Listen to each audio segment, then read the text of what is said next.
Welcome back, everyone. This is your host, the DN WhatIf, here with another exciting fanfiction. Today, we're diving into the story of what if Deku has a Floccinaucinihilipilification Quirk? A special shout out to the original creator, Loverotted. This is the permission statement by the author in written. Please make sure to show your support by checking out their work from the description. If you enjoyed this video, don't forget to hit that like button and subscribe for more fanfiction content just like this. Now, let's get started with the fanfic. It started with present Mike Yamada Hisashi. He'd just taken down a villain, nothing new there. His eyes flicked over the crowd as he left, and he noticed a small boy with green hair scribbling furiously in a notebook. The boy appeared to be about 7 or so. He noticed him again at his next fight and the one after that. He mentioned the boy to his friend, Midnight Akiyama Namuri, who recalled seeing him at one of hers once. His green hair stood out a lot, apparently. The kid wasn't at his next fight and Hisashi assumed the kid got bored of seeing the fights in person, thinking that was that. Boy, was he wrong. The boy became popular among the top 50 heroes as more and more noticed him. It became a competition of sorts. If he shows up one of your fights, you get bragging rights for the rest of the day. If he never came to one of your fights, then oh well. He's never come to one of Endeavor's, even though he's the number 2 hero, a fact that most of them found greatly amusing considering how shitty his personality is. No one ever told Endeavor about him in case he went to kill the kid. Although the kid would probably kill him first, his glares were terrifying according to a hero who'd seen him glaring at a poster of Endeavor once. Eventually, they nicknamed him Green. But one thing that all heroes noticed is that he was always writing in a notebook. They never knew what was in there. Until the day he dropped it. Ingenium, aka Tensei, had just wrapped up a fight with a low-level villain when he noticed Green. He watched the boy walk away as the crowd dispersed, but not before seeing a book fall out of his bag, which was burnt oddly enough. A hole had opened up in the burnt section and the book has slipped through. Tensei walked over and picked it up, realizing that this book was the one that he wrote in. Unable to hold back his curiosity, Tenya would scold him if he was here. Tensei, you shouldn't look in people's private property, he would say, hand-chopping. He opened the book to the first page. Inside was a near-perfect sketch of present Mike. He first thought he'd traced a photo, but then he noticed erased sketch lines on the drawing, and extensive notes on him and his quirk. And a scarily thought-out way to take him out featuring a lot of information he really shouldn't know. Tensei shakes himself out of his thoughts, fear, and calls out a hey. Green jumped slightly and turned back. Upon seeing it was him that Tensei was addressing, he looked surprised and a bit scared. Green carefully walks over, shifting slightly. Yes? Emmy? The young boy meets his eyes briefly before darting his away. Yeah, I noticed that this fell out of the hole in your bag. Thank you. The boy's face lights up as he takes it. Oh my god, he's so pure. Thank you so much. I'd hate to lose this weight hole in my bag. Green scrambles to pull off his bag, holding it up and observing the hole. Oh, guess I didn't notice it. Green sighs. I hope I didn't lose anything. The boy was so caught up in his own thoughts that he was visibly startled when Tensei spoke again. Say, how'd you even get a burnt hole in your bag? Quirk accident?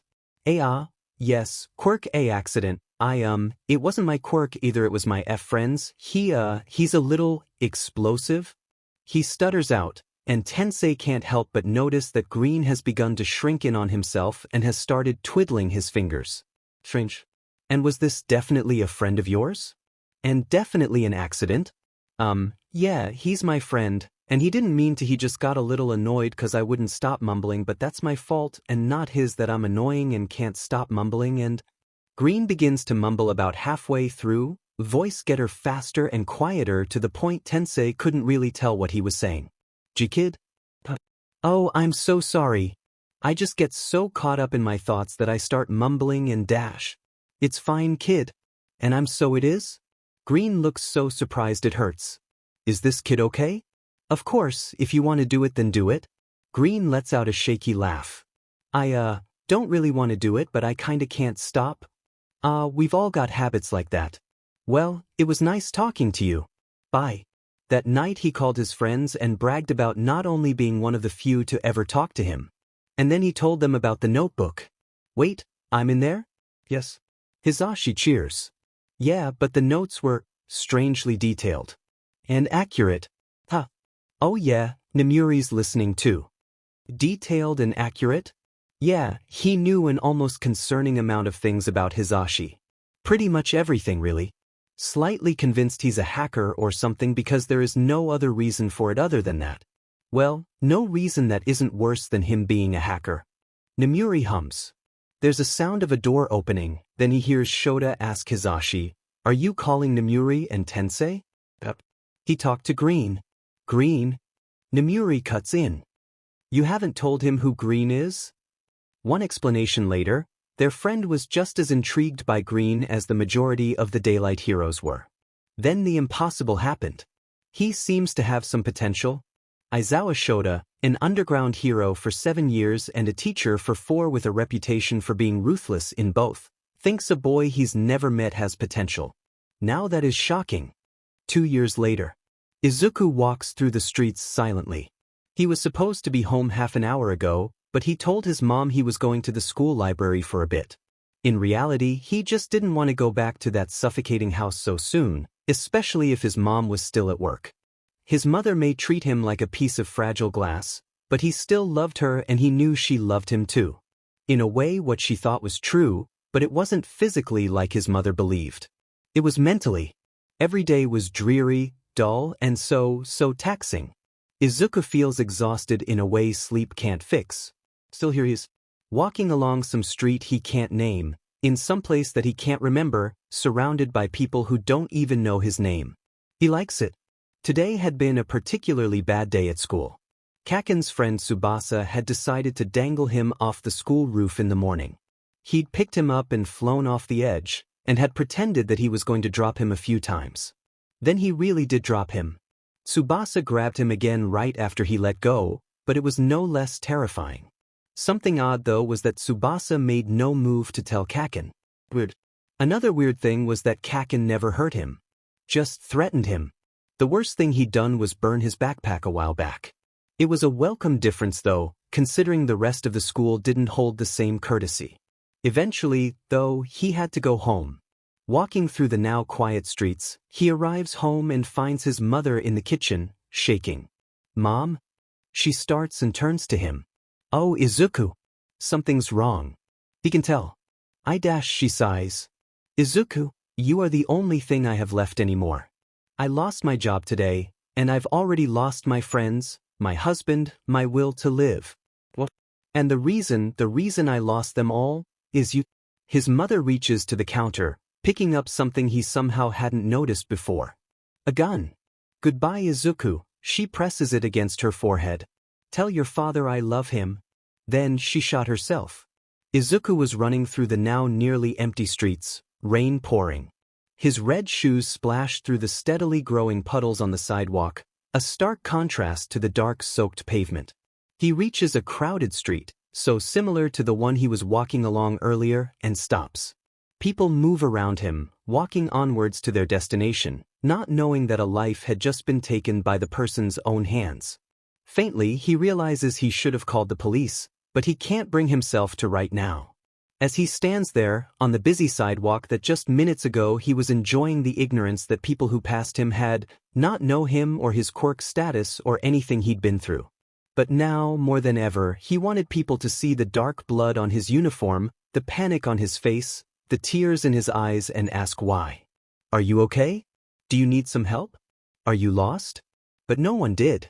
Some people's eyes rest on him for a second before moving on swiftly as if deciding that it wasn't their business or that someone else would take care of him. A hero. The police. Someone. Anyone. But no one did. The more people noticed, the more he was ignored. Finally he moves. Walking towards a shop nearby, he sits down as far from the entrance as possible, the rain soaking him as he leans against the outside wall of the shop. Tucking his knees towards his chest, he leans his head against the cold bricks behind him. His eyes are cloudy, and he's looking at nothing. How long he sat there he can't say.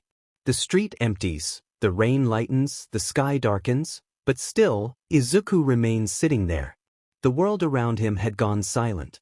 His mother was gone. He was all alone now. But the worst part was the last thing she said to him. "Tell your father I love him." His father. Nothing about him. It was selfish of him to think like that, he knew, but that didn't change that it hurt. Izuku was brought back to earth by a tap on the shoulder. "You okay, little listener?" But tears prick at his eyes. A building falls in the distance. He barely hears it. Static fills the world around him, and if you ask him later he'll tell you he had no idea what happened next. Hisashi watches as Green seems to disconnect with the world, looking somewhat dead. Internally he curses as he picks up the abnormally light boy. He looks around and sees a dark alley nearby. Normally not the best place to put a kid who can't defend himself, but he doubts there'd be anyone there after a building just collapsed. Just to be safe though, he tucks the boy just out of sight behind a large pile of cardboard boxes which were conveniently placed there. Hisashi wonders why the boy was so distraught as he runs off, feeling a little bad as he does. After the fight ends, he rushes back to where he left Green. Except he's not there. Hisashi turns around and he sees the boy walking off, his hands in his pockets and tears running down his face as he silently cries. Later, he would look back and wish that he had gone up to him and asked if he needed help, or a ride home or something. But he didn't. Izuku goes back home and calls the police at last. He explains everything and the detective says it's okay that he didn't call immediately. After a bit, he's sent to his room to pack his things. When he was younger, he'd idolized All Might and had covered his room in things reminding Izuku of him. But then he learned no hero was coming to save him. It didn't stop him from loving heroes though. He just loved All Might a little less than before. Packing his clothes, phone, notebooks and school things, he zips up his bag and exits his room. The detective he talked to, Detective Tsukachi, takes him to the police station. After sitting in the waiting room there for a while, someone takes him to his new home for the next 7 years of his life. Izuku didn't like it here at the orphanage. It was lonely and the other kids hated him. Even the kids who were also bullied for their quirks too ignored him. Some of the kids with weaker quirks bullied him verbally to feel powerful. The kids with more powerful, heroic quirks went further than just words. So all in all, just like school. He quickly learned the rules and found a loose floorboard where he could store his money and other things he didn't want people to steal. His father told him once that the best things in a room are the ones that have been hidden away because those are always the most interesting things. School didn't get better either. Being an orphan now was just another thing the rest of the school could tease him about. Kaken didn't pick on him for it though, no, Kaken just avoided him entirely. At least one good thing had come out of it, he'd finally managed to control his mumbling habit. At the orphanage, the other kids would steal his food so he had nothing to eat, and so he had to buy his own. However, Izuku didn't have enough money to keep doing that, so he decided to get a job. It was hard. A lot of businesses banned the quirkless from even entering the building, let alone work there. And even with the ones where he was allowed in, people took one look at his quirk status and denied him. At least some were nice about it. And the fact that he was only 11 didn't help either, although since quirks appeared a lot of laws were altered, so technically he could legally get a job. However, even if he wasn't quirkless, there weren't a lot of people who would trust an 11-year-old with much. Eventually he had to admit defeat. Walking back to the orphanage, he passed a small cafe named Haven. Checking his pockets, he found he did have some money on him, and so he went in. A perky girl greets him from behind the counter. "Hey there. What can I get you today? You, something with a lot of sugar?" Soon, he was holding a cup of hot chocolate and wondering where to go from here. Then something on the wall catches his attention.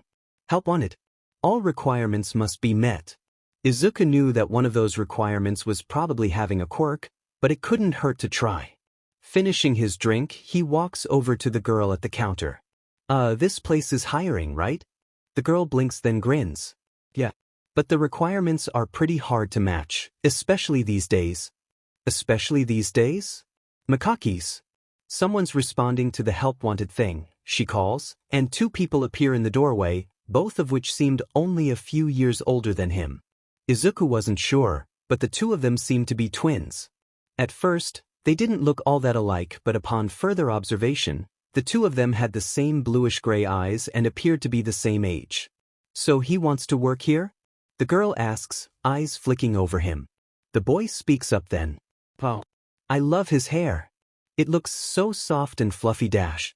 The girl puts her hand over the boy's mouth. Hello, my name is Makaki Lola, this weirdo, she gestures to the boy, is my twin brother Ray. And I'm Midamo Amai. The girl who was at the counter chirps. Okay, so, we just need to ask you a few questions? Isuku nods. Out of all the job interviews he'd done that day, this was the absolute weirdest. They asked the oddest of questions, from his birthday to his sexuality to his favorite food. Then came the last question. What's your quirk? Midamo asks. He takes a deep breath. I'm quirkless. The room falls silent. Well then, the female Makaki twin spoke. You'll fit right in. Izuku looks up, confused. This cafe only hires people with so-called villainous or weak quirks or no quirk at all. Midamo explains, grinning. It's like a safe haven of sorts, hence the name.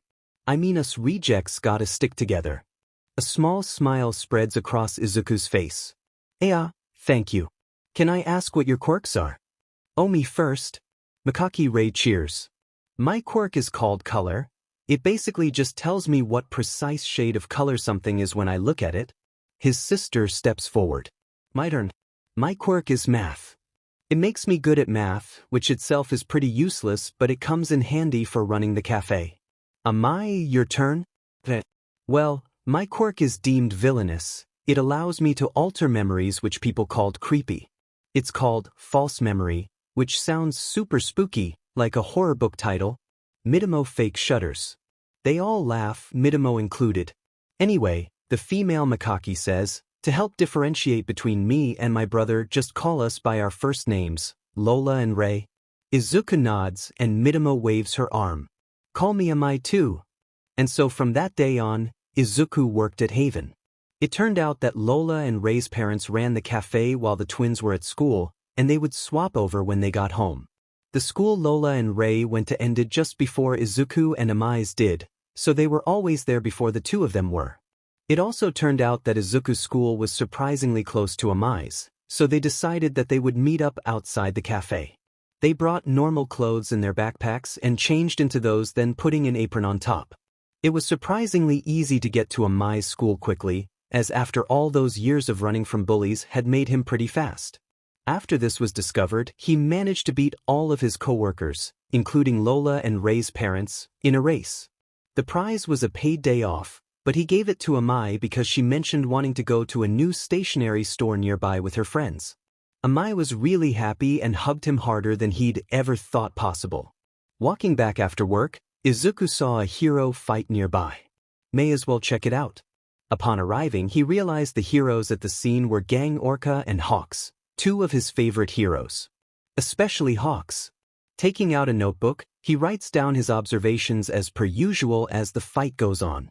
He wonders if Hawks can detach all his feathers, and if so, could he use that to go undercover or simply to enjoy his civilian life? It took a bit, but eventually, Gang Orca managed to hold down the criminal while Hawks used his feathers to keep the woman pinned to the floor. Izuku swears he saw the man apologize to the woman for excessive force if his lip-reading skills were to be believed. That's one of the many reasons he liked Hawks and Gang Orca. Neither of them were needlessly violent and mainly focused on civilians. The crowd cheered, mostly for Hawks, but Izuku was happy to hear some support for Gang Orca as well. The police arrive, and the heroes walk over to them to sort out the details as the crowd begins to disperse. He shuts his notebook and puts it away with his pencil. Looking up, Izuku accidentally meets the gaze of Hawks. The blonde-haired male raises a hand and smiles. Izuku waves and smiles back before turning away to leave. Wait, does this mean Hawks was watching me dash? Gangrene Gang. Chicken Little? Hey guys. Basic is online. Basic? Oh no, what now Hawks? Chicken Little, don't sound so down Manuel. Child-friendly. I simply just wanted to say. Green bragging rights. Bunny Go Hop is online. Bunny Go Hop. Chicken Little, and he waved at me. Chicken Little. And SMILED. Chicken Little. It was the PUREST thing I've ever seen. That's fishy is online. That's fishy. It's true, Hawks nearly cried and or had a stroke, I swear. Bunny go hop. How weakest. Chicken Little, least I've met the guy. Bunny go hop, least I'm not named after a coward. Basic, at least I use proper grammar. Bunny go hop, ha nerd. Basic, I'm sobbing, you've wounded me greatly. However will I recover from this deeply scarring and creative insult? That's fishy, I can feel the sarcasm dripping from that message through the screen. Bunny go hop, dude how TF do you even type? Bunny go hop, you literally have flippers for hands, how the fuck? That's fishy, unimportant. Basic, now I'm curious. Bunny go hop, my cause is growing. Isuku stops by a convenience store to pick up something for dinner as per usual and makes sure to finish it before he reaches the orphanage. He double-checks that he put his wages in the secret pocket in his bag before entering. Isuku manages to avoid attention entirely, making it to his room, read renovated broom closet, easily. Outside his door, however, there is a newspaper clipping, held down with a small rock. Quirkless teen commits suicide, second this month. A post-it note is stuck on too. Hey Deku, it said, maybe you can be the third. One day some of the kids from the orphanage saw his classmates calling him Deku and they quickly adapted to the insult too. Isuku doesn't react visually, simply folding the piece of paper and placing it in his bag, post-it and all before entering his room. And if he collapsed against the door and cried for almost an hour, that would be nobody's business but his own. It was late. Isuku didn't know how late, but it was definitely past the orphanage gate closing hour. Which meant he had to sneak in. Easier said than done. But first, he had to make it to the orphanage. Once again, easier said than done. Especially since it was raining. Heavily. Isuku slowly walked through the rain, exhaustion making his bones heavy. He'd been walking for about 10 minutes, the rain wasn't letting up and he had no idea if this was even the right direction.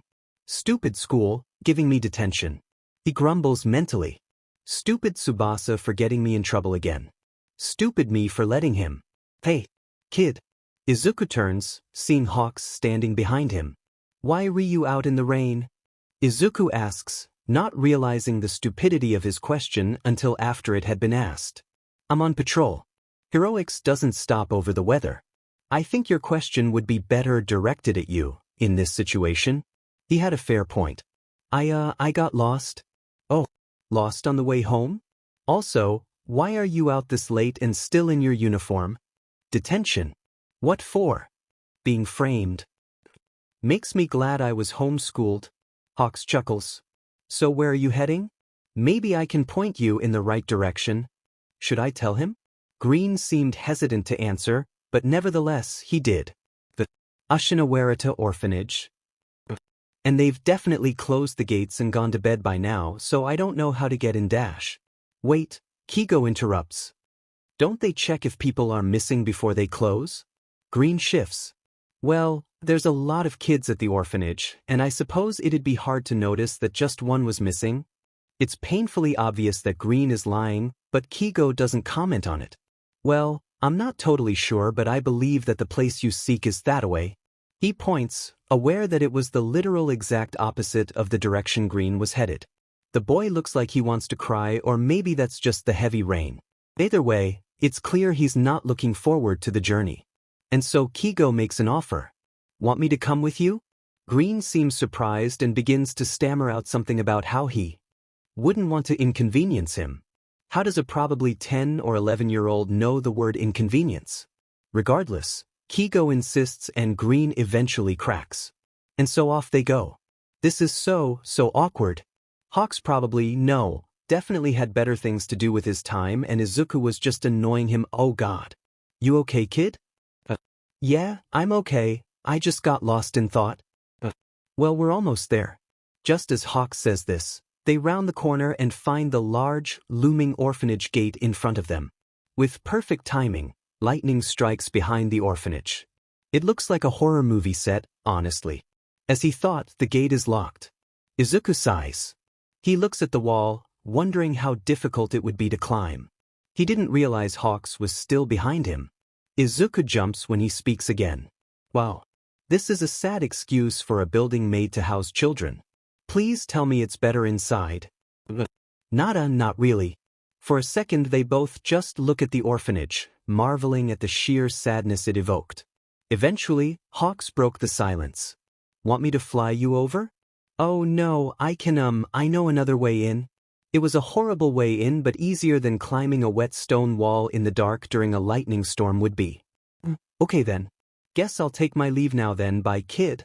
Izuku doesn't know what to say, so he just raises a hand and awkwardly waves goodbye as the hero takes flight. Then he sets off to the secret way in. Kigo didn't leave. He flew up and perched on a nearby roof, the rain drowning out any sound he made. Green walked past the gate, continuing and turning the corner and examined the wall while walking. He seemed to find what he was looking for and reached towards the wall. The young boy began to tug out a brick, then once he'd pulled it out he stuck his arm in the hole made by the brick's absence. For a moment he didn't seem to do anything until a door Kigo hadn't seen under the thickly overgrown plants on the wall clicked open. On the other side, there was a thick rose bush. Please tell me he's not? Opening the door, Green hesitates for a second before closing his eyes and covering his face with his arms and walking right in. Nope. He did it. He went through the thorny bush. The fact that the boy even knew that hidden door was there spoke volumes about how often he was locked out. There was something not right about Ashinowerata Orphanage. Something not right at all. And he didn't just mean the outdoor decor. But there was definitely something up with that too. Walking into work was always one of the best parts of any day for Izuku. Work itself was fun too, but the best part was locking up. Cleaning was always made super fun, as they would race and laugh and just be them. Izuku had never been able to just be him before, and he loved being able to hear. The door chimed and a woman walked in. The cafe was rather empty. A blonde girl with her hair pulled into messy buns was in the corner enjoying a slice of cake. She was a regular here and told him to call her Coco. Aside from her, there was a man and a woman on a date a few tables away from Coco, and a college student was studying while drinking a cup of coffee in a booth. Hello, welcome to Haven. Izuku chirps, as he was the closest to the door due to cleaning the table by the front window. The woman seemed surprised for a second, and Izuku wondered why. But then she collected herself and asked for a coffee with 5 shots of espresso. Okay, do you want to have it here or take away? Here please. He nods. Feel free to sit down wherever. He writes it down, checks he spells it right, then tells the Makaki twins the order. Wow, at this point she may as well do cocaine, is Lola's witty response despite knowing that Izuku's order is far, far worse. Coffee with 9 shots of espresso and 2 spoons of sugar plus cream. I also like having a chocolate biscuit along with it. Izuku responds when Rei inquires about his choice of coffee, very confused when his 3 coworkers stare at him like he had just announced he'd killed someone. He's still confused about their reactions, honestly. His father used to drink the same thing. His father? Izuku shakes his head free of those thoughts. Zu, Coco's order is ready. Rei hands him the drink, a chocolate milkshake and then the cake, of which is vanilla and pomegranate. Coco loved anything pomegranate. Izuku walks over to Coco's corner and places them on her table. Here you go, Coco. She smiles up at him happily. Thanks, Greenie. For some reason, Coco had taken to calling him Greenie. Well, Izuku left Coco to happily sip on her milk and went back to cleaning the tables, aware that the woman was watching him through her red glasses. Eventually, her order was called and he walked over to fetch it. Amai had called in sick, so it was just Izuku outside the kitchen today. Walking over to her with the highly caffeinated drink, he set it down with his usual smile and simple, enjoy. The smile he used was genuine. It always was, as there was never a shortage of reasons to smile at the cafe. Walking off, he hums to himself lightly. Today had been okay. Now he just had to wait for the other shoe to fall. How on earth? Green can't be older than 11, and yet he has a job? He looked so happy doing it though. Sipping her not-at-all-overkill drink shut up Hisashi showed a drink's worse, she finds that she really does like this cafe. And it's not just because of Green. The atmosphere is peaceful, and it's really sweet. Nemuri knows she's gonna come here often. She wasn't kidding when she said she'd come often. Every Friday afternoon, she'd enter and either Green or another girl who introduced herself as Midamo would take her order. After her first time coming here, she dialed it back a bit to just 3 shots. She's also befriended a regular there, a young girl who said she preferred being called by her first name, Himiko. Walking in, she was greeted by an odd sight. The 2 twins who worked in the kitchen, she'd learned that on her 4th trip here and was very surprised, but also very impressed, were working with Midamo to convince Green to do something. It soon became apparent what. It's your birthday, you are entirely allowed to go home early. But Dash. No, you are going to take off that apron, and go home and be happy. I'm happy here. Then take off the apron and stay as a customer. Either way, you are not working today. Am I clear? Green finally relents and removes the apron. Underneath he was wearing a gang orca hoodie, and he grumpily walks over to an unoccupied table and plops down in the seat. Taking her usual seat, Nemuri decides it's time to inform the group chat of her discovery. She'd been debating it for a bit, but she may as well. Besides, she could tell them about his birthday too. Gangrene Gang. Child-friendly. I have made 2 discoveries. Lelo Screech is online. Lelo Screech. Oh what? Child-friendly. Firstly, Green has a job. Chicken Little is online. Chicken Little, I'm sorry what? Lelo Screech, but he's so young? Child-friendly. IDK either. Child-friendly. But he works at this adorable little cafe and they have amazing coffee. Carrot W Carrot Sparkles. Chicken Little, wow. What's the second discovery? Child-friendly, glad you asked. Child-friendly, it is? Child-friendly, Green's birthday today. Child-friendly, Sparkles Sparkles Sparkles Sparkles. Lelo Screech, this is Eraserhead, why did Mike just drop his phone then start squealing? Child-friendly, read up.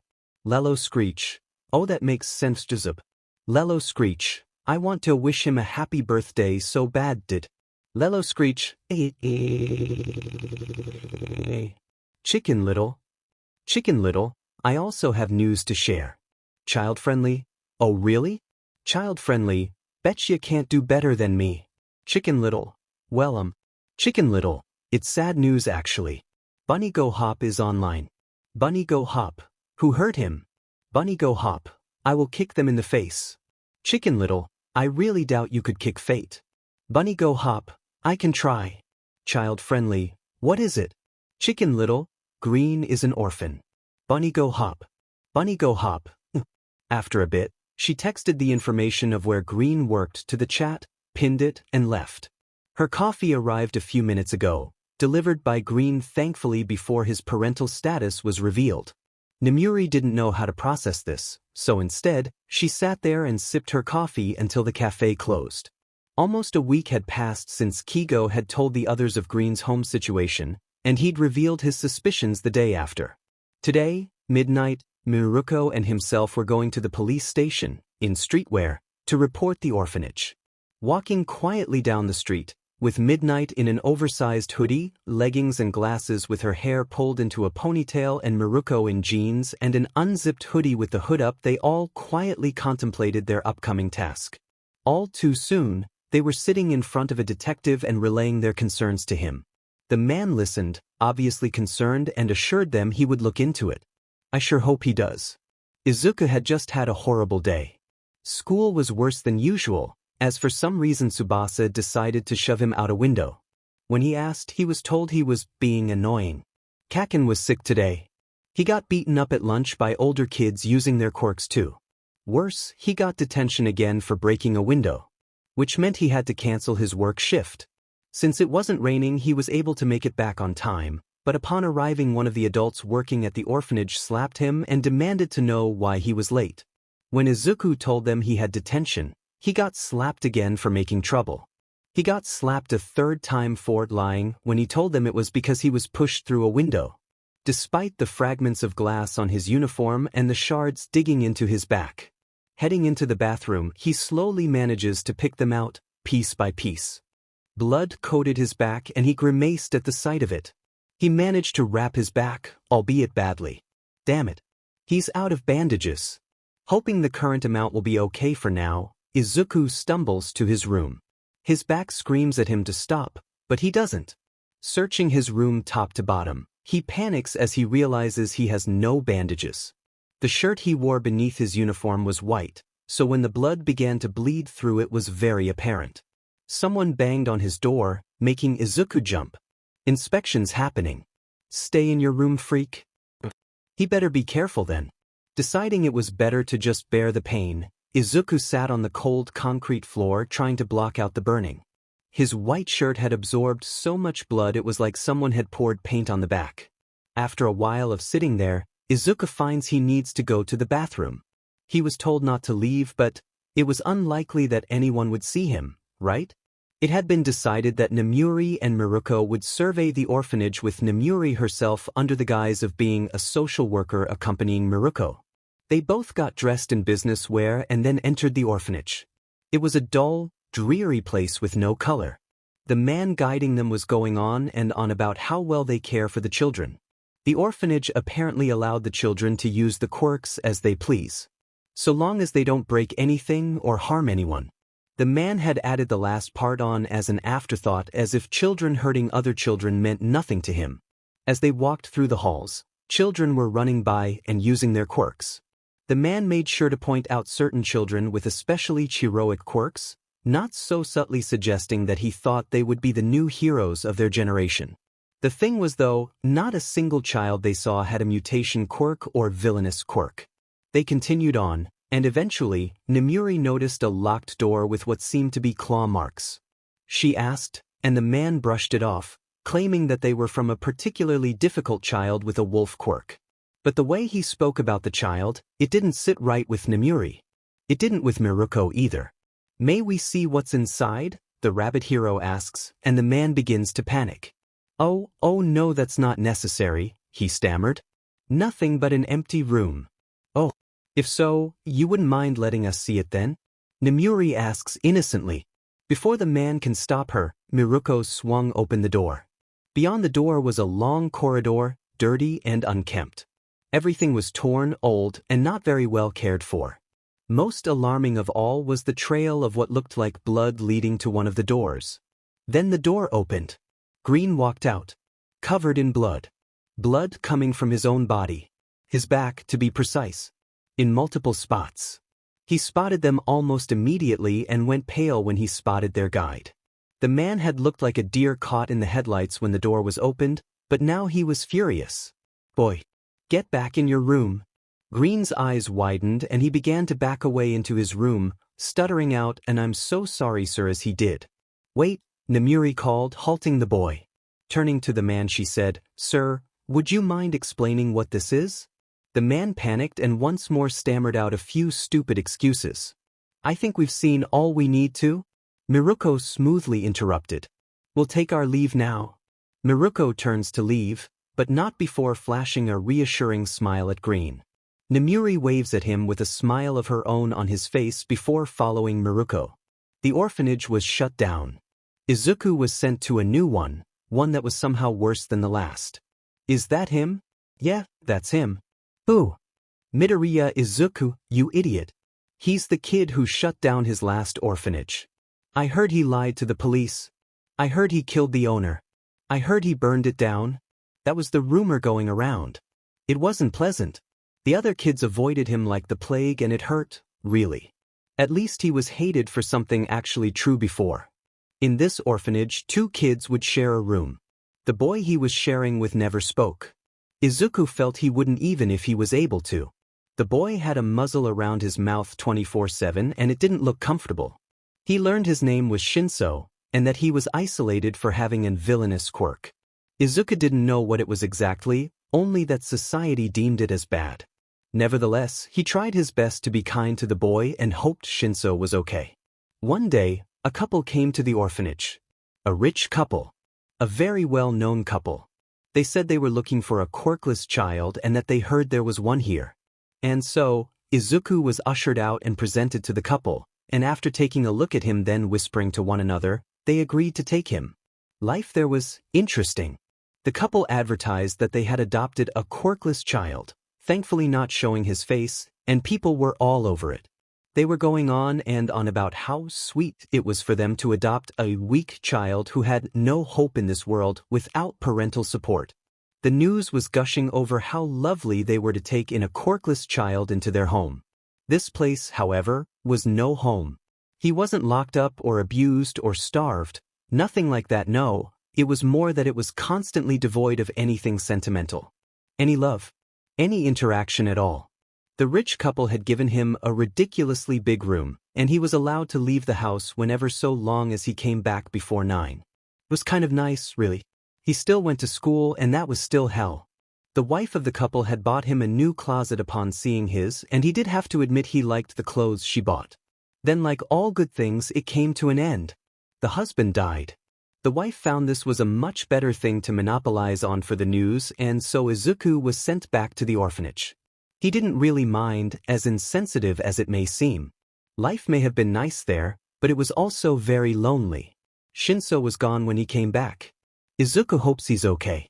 The fearful rumors only increased, the other kids theorizing that he'd been the one to kill the husband. Monster.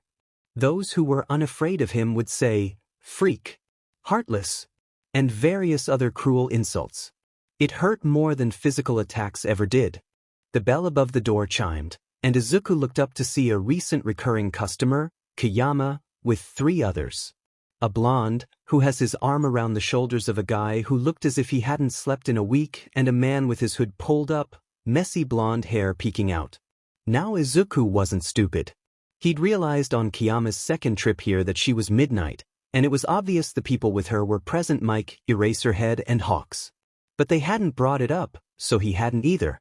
It did mean he couldn't ask for their autographs either, though. Izuka hadn't brought up the fact that Coco matched the vague description of a local serial killer up either. Hello, welcome. Kayama smiles at him. Morning, Greenie. Is everyone going call me this now? Morning, Kayama.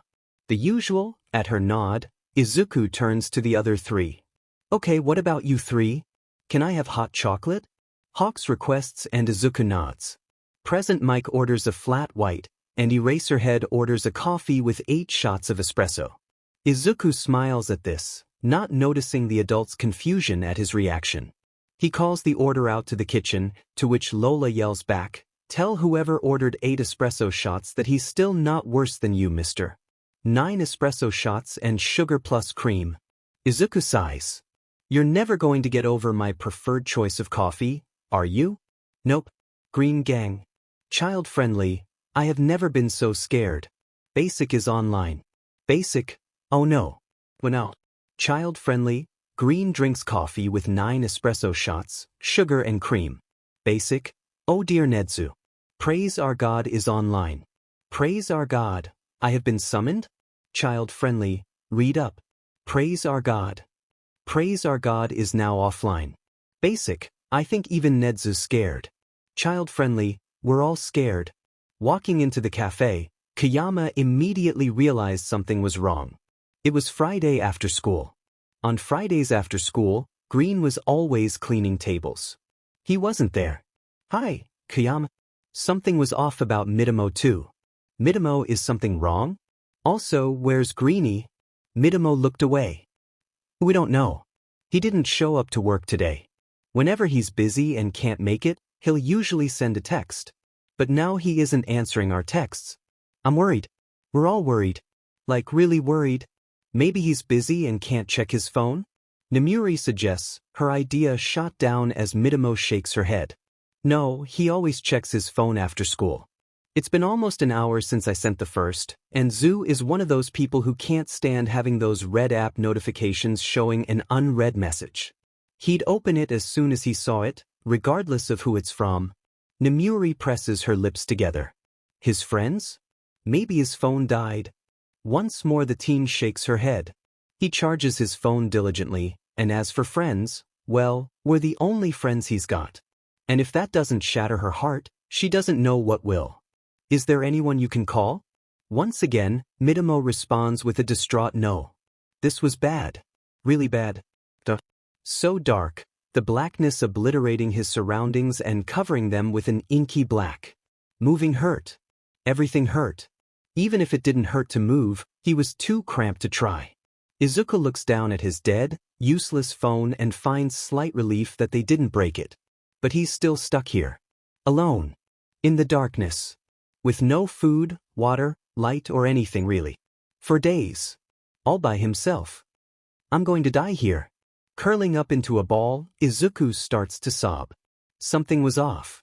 Katsuki would never admit it, nor would he ever be caught doing it, but every day he waited by the gates for Deku to come out and followed him back to the orphanage secretly. One day, he deviated and went to a cafe where he seemed to work, as from that point on he went there every day after school. He'd meet up with some bitch outside, say hello, then they'd go in. It wasn't because he cared, fuck no. He just, nah, who's he kidding? He cares. Not like anyone will ever hear this weird inner monologue. But Deku wasn't coming out. Katsuki had been waiting for ages. School ended at 3:10. The latest Deku had ever come out was 4:23. It's 5:15. He was getting worried. The stupid nerd definitely wasn't caught up with someone. He had no friends, was in no clubs, and everyone in their year had left already. He'd seen them. Only one thing for it then. Katsuki would have to check on the idiot himself. Walking through the empty hallways, he heard the clattering and chatting of people packing up their clubs. Passing by the clubrooms, he found himself walking towards their classroom by habit. Katsuki was about to turn around when he heard something. A sound, so generic and common, yet he could pinpoint exactly who was making it. Sure enough, the sobbing was coming from their class storage cupboard. The cupboard looked to be locked tight, but thankfully it wasn't one that needed a key. Fiddling with the latch, Katsuki yanked the door open, revealing his former childhood friend. He didn't deserve to be his friend. He's yelled at him and destroyed his things, sitting there in tears. Deku looked up at him, his pretty green eyes shining with tears. Kaken? The fuck are you doing in a closet, dumbass? Katsuki gets no answer, the boy on the ground just flicking his emerald green eyes away and to the plain wooden flooring. At this point, Deku seems to realize he's still in the storage closet and steps out, wobbling a little. He seems to have been in there for a bit, dried tear tracks on his face and his clothes lined with wrinkles. Deku pulls a weak smile onto his face. Hi Kaken. Bakugo Katsuki. Otherwise known as Kaken. Someone he'd been giving very little thought to recently. Ironic, considering as a kid his whole world seemed to revolve around him. And now here they are, awkwardly standing opposite each other. They haven't spoken in months. Almost a year, really. What happened?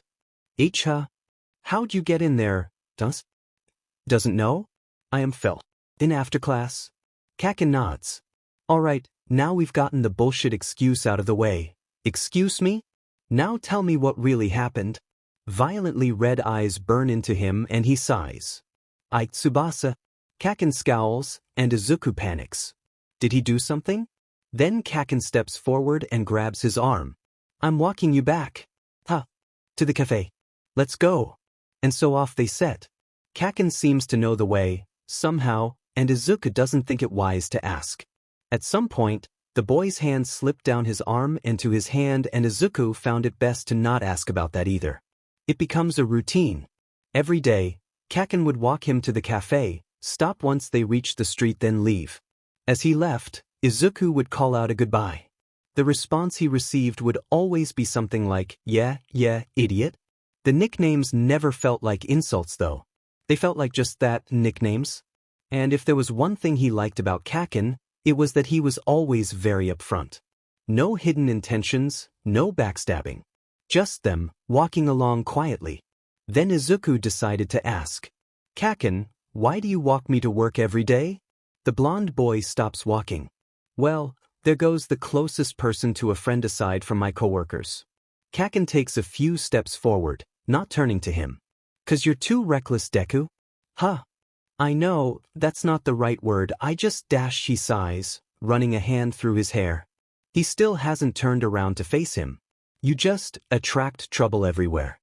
It's fucking weird. Not that I care or anything. Kaken finishes, rather lamely. Izuku stands there behind him, just looking at his turn back. Then on instinct, steps forward and hugs him from behind. The blonde stiffens, and Izuku thinks something like, well, guess I'll die, before the boy turns around and hugs him back. More than a little shocked, Izuku stands there, red-faced and frozen, with his arms still around his childhood friend as said childhood friend buries his face in his hair and hugs him back. Looking back, Izuku would admit, it was nice. Really nice. He knew it wouldn't happen again, but if it did he would enjoy it for all it's worth while it lasted. Gang Green Gang. Chicken Little, hey guys. Chicken Little, I think Green likes someone. Child friendly, excuse? That's fishy, Midnight's planning her mom's speech. Chicken Little, well I don't actually know. Chicken Little, I just saw them together, and Green's face was so red we may as well change his name. That's fishy, change the group name, Gang Red Gang. Child friendly. Child friendly, change the group name, Gang Green Gang. That's fishy, ow. Child friendly, bless you. That's fishy? Child friendly, anyway back on topic, care to elaborate Hawks? Chicken Little, wait. Chicken Little, I was just walking by after going to get food. That's fishy, you were getting chicken nuggets weren't you? Chicken Little, Chicken Little, no. Chicken Little, you can't prove that. Chicken Little, anyway I was walking past when I saw Green, he was hugging a boy from behind, then the boy turned around and hugged him back. Chicken Little, then Green's face started rivaling a fire hydrant. Chicken Little, was genuinely worried he'd pass out. Chicken Little, then the boy he was with abruptly turned around, apparently not noticing Green's face, and continued walking. That's fishy, eh? That's fishy, boy? Child friendly, you thought he'd be straight? That's fishy, That's fishy, fair point. Child friendly, sparkles. Basic, this them? Basic, photo. Photo, Midoriya and Bakugo walking together with the former smiling while saying something and the latter watching him. Chicken Little, yup that's them. Lelo Screech is online. Lelo Screech, they're so cute. Basic is online. Basic, why are we obsessing over two kids' love lives? Lelo Screech, I see that we man well. Basic. Basic, fair enough. Despite their regular routine, Izuku still hadn't told Kaken about him being bullied. So when his childhood friend found him on the ground, coughing blood as he was kicked in the stomach, he really didn't know what the reaction was going to be. As it turns out, he responded by looking at the situation for a solid 2 seconds before proceeding to yell at the two boys beating him up. As the two boys run, scared of what he'd do, Kaken looks at him silently. Silence is not a word commonly associated with the blonde, his mannerisms, volume, and demeanor as explosive and loud as his quirk. Eventually he speaks. Why didn't you tell me? Once more, his voice was at an unusual volume for him, that is to say, his volume was just below normal speaking for other people. Not for the first time since they were 5, Izuku found himself completely unable to read the boy. His mood remained unknown to anyone but Kaken himself. Whatever it was he was thinking or feeling at that moment, Izuku had no idea. He doesn't trust me. That seemed apparent. Really, why would he? Katsuki had done nothing to earn his trust. But he really thought that maybe they'd bonded, that maybe, somehow, Deku could forgive him. But it seems they're still far away from that, perhaps too far to the point that he'll never be forgiven. Looking into those burning red eyes was something he couldn't do, so he looked at the pavement instead. The blonde sighs. Look, Daidesh, don't call me that. Please. Then he ran away from Kaken. He never saw the look of concern and regret on the other's face. Running beneath a bridge, he pauses, chest heaving and tears blurring his eyes. Then he was seized from behind. Green slimy liquid covered him, the owner of said liquid speaking all the while, but Izuku couldn't hear a thing. The ringing sound in his ears from what seemed like years ago, even when it was really just a few months, returned with a vengeance and bringing a pounding headache along with it. From that point on, he remembers nothing but black. Waking up to someone slapping you is not fun. Discovering that the one slapping you is your idol is, out of context, a bad thing. In this case, it was not. Grabbing onto their leg, landing on a rooftop and freaking out when he poofed definitely was. Nevertheless, Izuku sits on the rooftop as All Might leaves, his words echoing in his head on repeat. I really can't be a hero, can I? Every insult he'd ever heard rang in his head, louder and louder, harsh and unrelenting, burning into his head. Izuku. Lola used to be lonely constantly. Of course, there was her family, but there was a difference between being alone and feeling lonely. At school, she had no one but her brother, but he was always so social. so popular, Meanwhile, Lola was more of an introvert.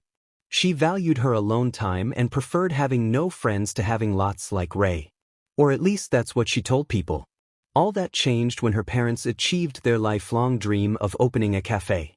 At the time, they named the cafe Sweetest Treats.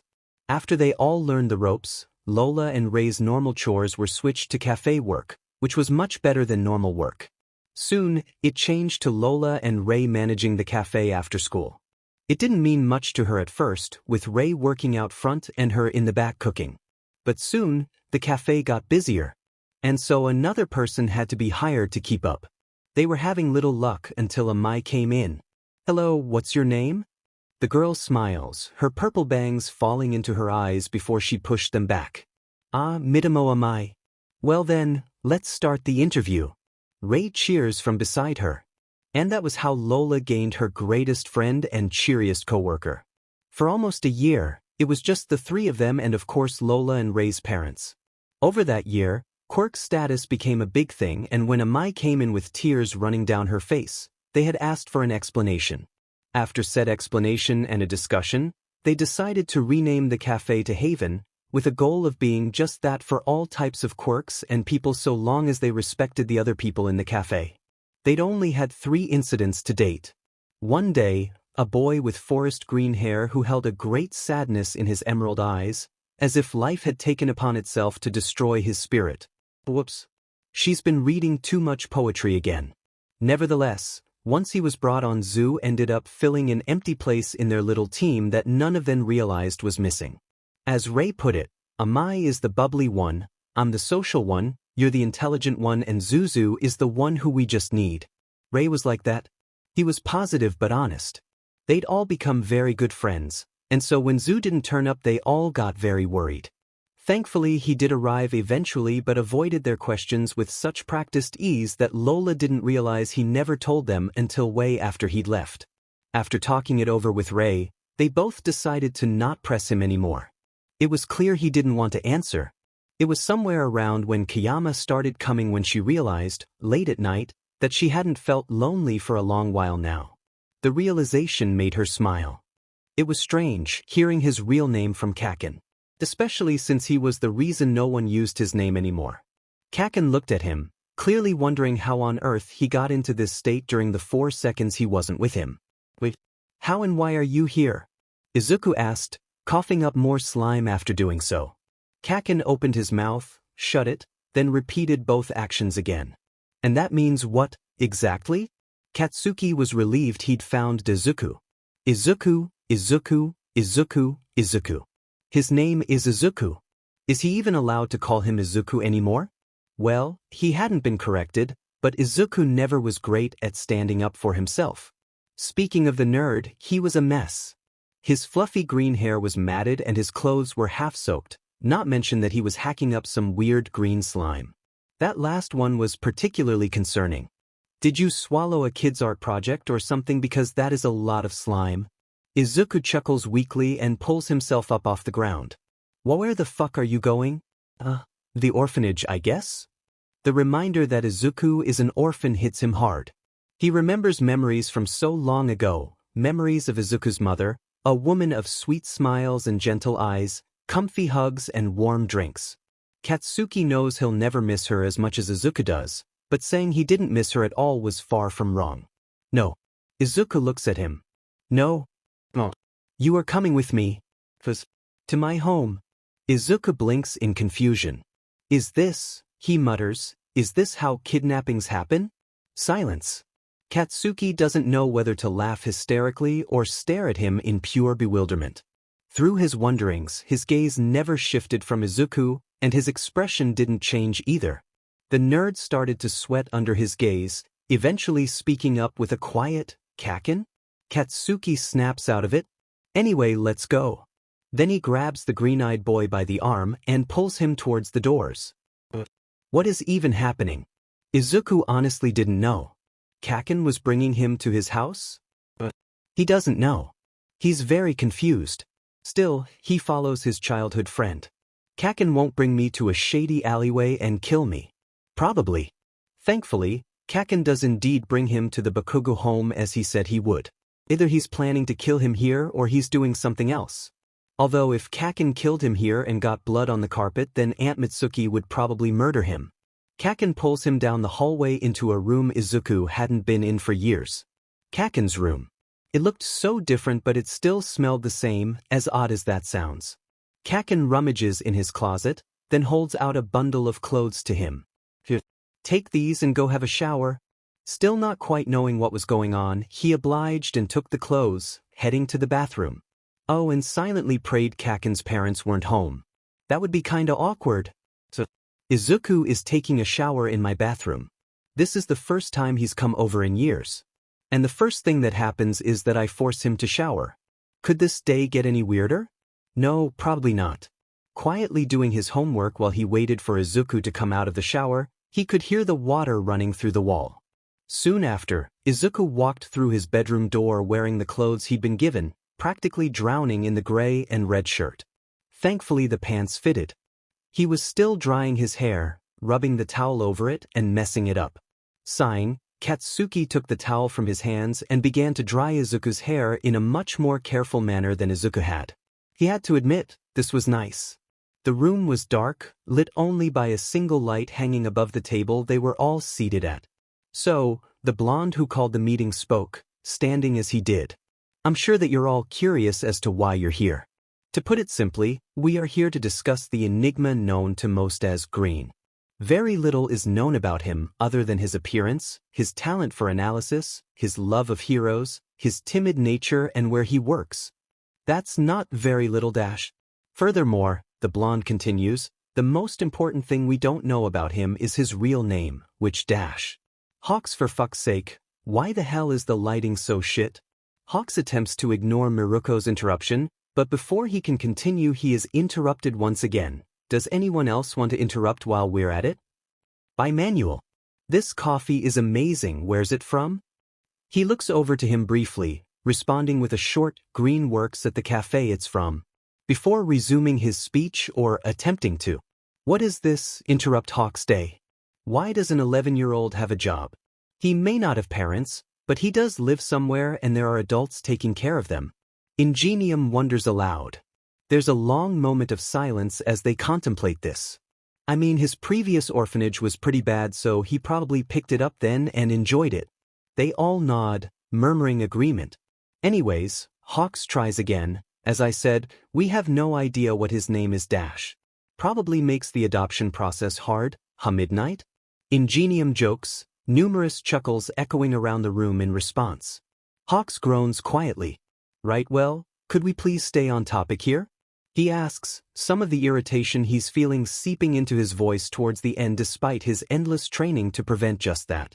Thankfully though, they finally pick up on it and quiet her down. Okay, adoption aside, we all have numerous questions about Green, don't we? Such as his name, his actual age as currently, we're guessing that it's around 11 to 13, and why he's an orphan in the first place. In fact, he may not even have a last name for all we know. We don't know how long he's been an orphan. Now Midnight as a regular to his workplace, do you have any further information on him? She nods and stands. Yes, though not a lot. From what I remember, his co-workers refer to him as Zu or Zuzu, which could refer to either his first or last name, but I'm leaning towards his first name because the rest of the workers there refer to each other by their first names and also, the thing Hawks brought up earlier about his last name. Right? Anything else? She thinks for a moment. Green finally relents and removes the apron. Underneath he was wearing a Gang Orca hoodie. I remember that on his birthday he was wearing a Gang Orca hoodie. Gang Orca seems quite happy at this as he should be. This is a great honor. Oh! Manuel exclaims, digging out his phone from his pockets. Fiddling with it for a moment, he turns it around and displays the photo he'd taken of him and the mysterious boy Green may or may not like. Look, Green's wearing a Hawks shirt. Indeed he was, and one of Hawks' personal favorites. It was white, the word soar higher, written on the front, and Hawks knew that there was a 2D pair of red wings depicted on the back too. So, he clearly likes hero things in general then. Midnight muses. Hawks nods and speaks again. Well, I've been thinking. We don't know his name, so what if we have a competition of sorts? A competition? Yes, a competition to see who can find out his name first, but the chatter that had begun was silenced quickly. The rules are that the only way you can find out his name is through him telling you. No technology, no finding him online, searching for him in the database, and so on.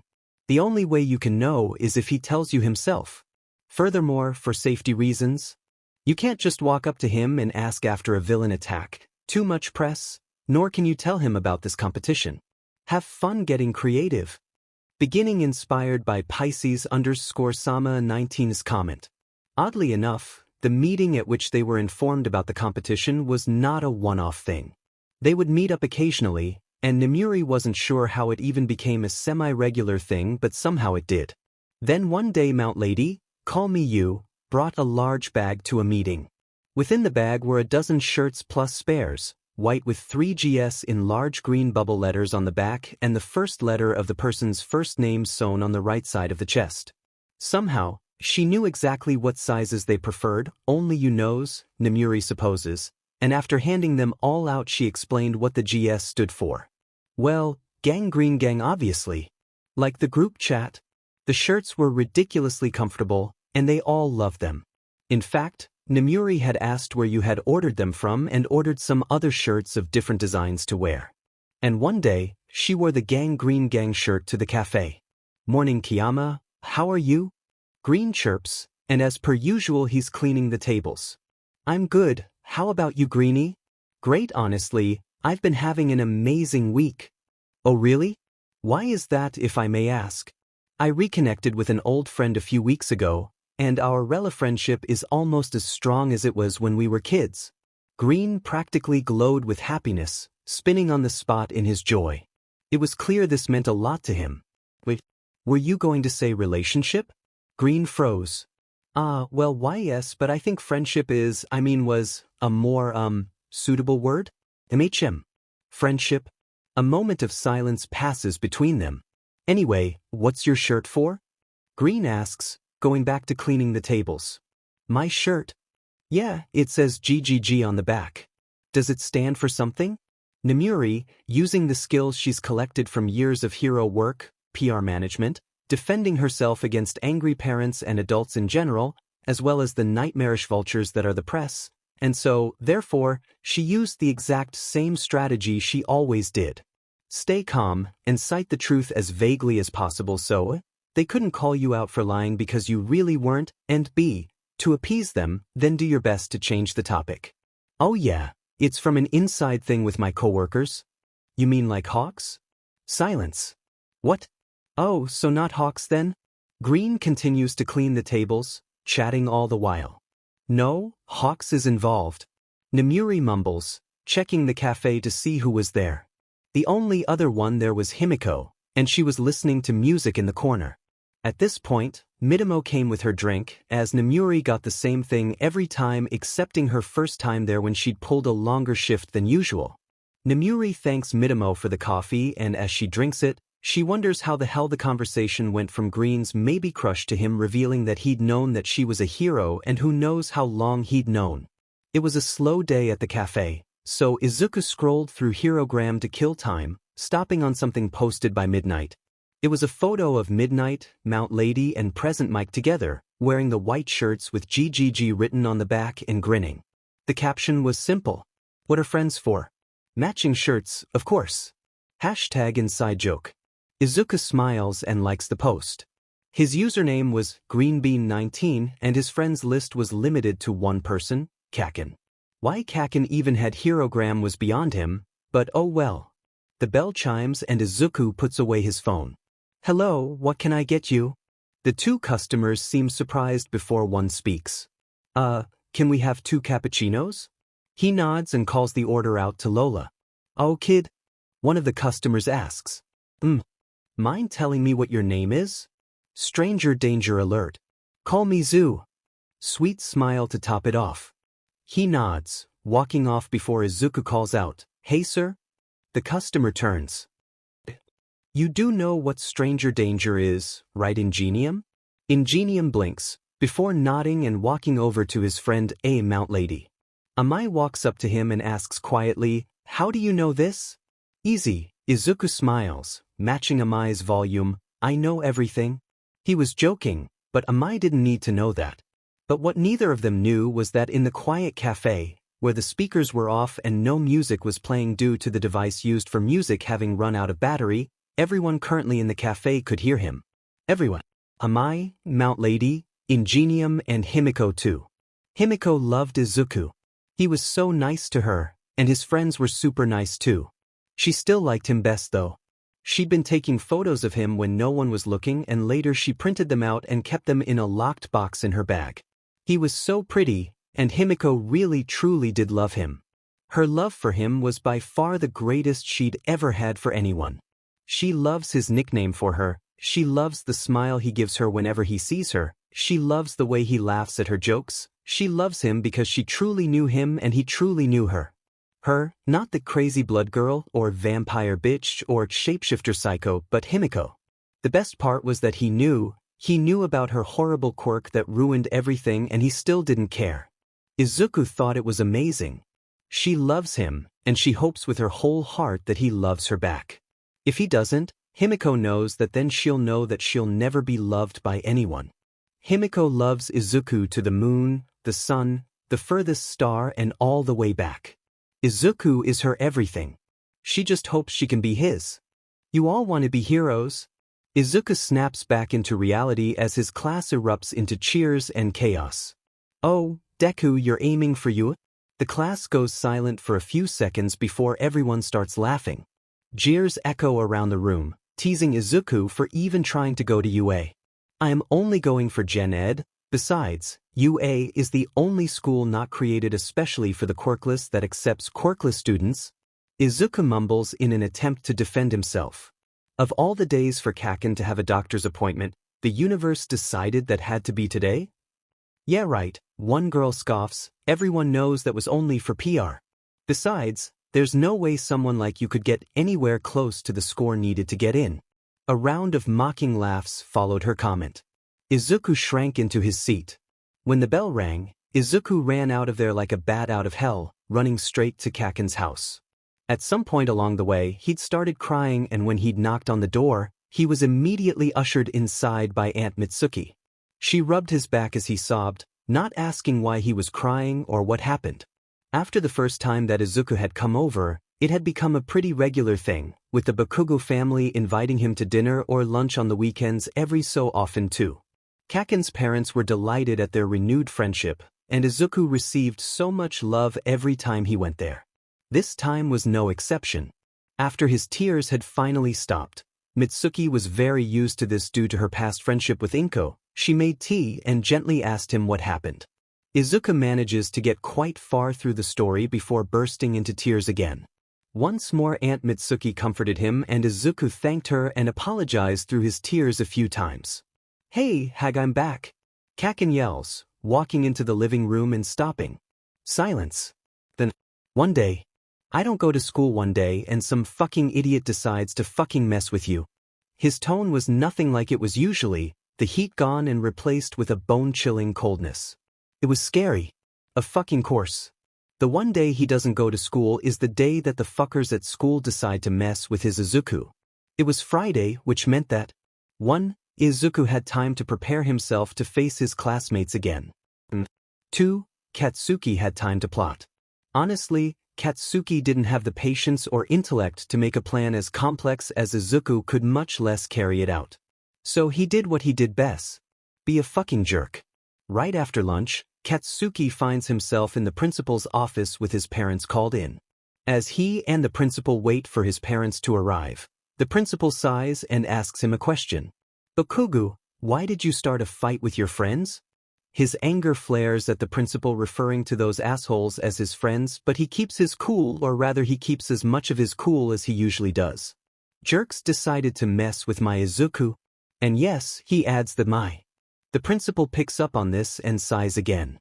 "Bakugo, listen. Oh, here comes the bullshit. You need to stop spending time with a bad influence like Midoriya. What? Really, that boy is heading nowhere but down. Someone as useless as him could never get into UA, and he'll probably be dead a few months after high school. or possibly sooner with someone whose existence is as pointless as his. Nevertheless, spending time with trash like him is surely going to ruin your reputation. Suddenly, Katsuki is all the way back in elementary. Suddenly, Katsuki is 5 again, talking to his teacher at lunch. Suddenly, Katsuki is hearing someone telling a young him that his best friend for as long as he remembered was a hindrance and that he'd never reach the top while Isuku was dragging him down. When he was 5 he believed them. When he was 13 he did not. Thankfully, his parents walk in before Katsuki can commit murder and the meeting begins. The principal fucks himself over from the first sentence. I'm sure you know you are here to discuss your son's actions, and before we begin I would like to mention that I believe that this incident happened due to a bad influence he's been spending time with. Immediately Katsuki knows who the principal was talking about, but his parents remain oblivious. His mother looks at him suspiciously while his father asks the principal for more information on this aforementioned bad influence. The principal, knowing nothing about his age-old connection to Isuku, informs them that the rebellious quirkless kid was the bad influence and that Izuku's stunts that he pulls for attention have changed Bakugo's attitude and that it's best to not let that horrible child around your kid. His parents sit through this calmly, and his father inquires further about the so-called rebellious kid's personality. The principal clearly thinks things are going his way and goes on to describe a version of Isuku that is the direct opposite of what he's actually like. After this, his parents thank the principal and leave. On the way home, his father drives thankfully because his mother is bloody furious. She rants through the whole drive and eventually, she realizes something. Katsuki, did you know about this? He answers honestly. I knew but I didn't know how bad it was. I'm pretty sure this still isn't the extent of it too. The silence his response brings is just about the longest silence Katsuki's ever sat through. Manuel Ayamasaki was off duty and was sitting at the bus stop when 2 other boys walk up and sit down too.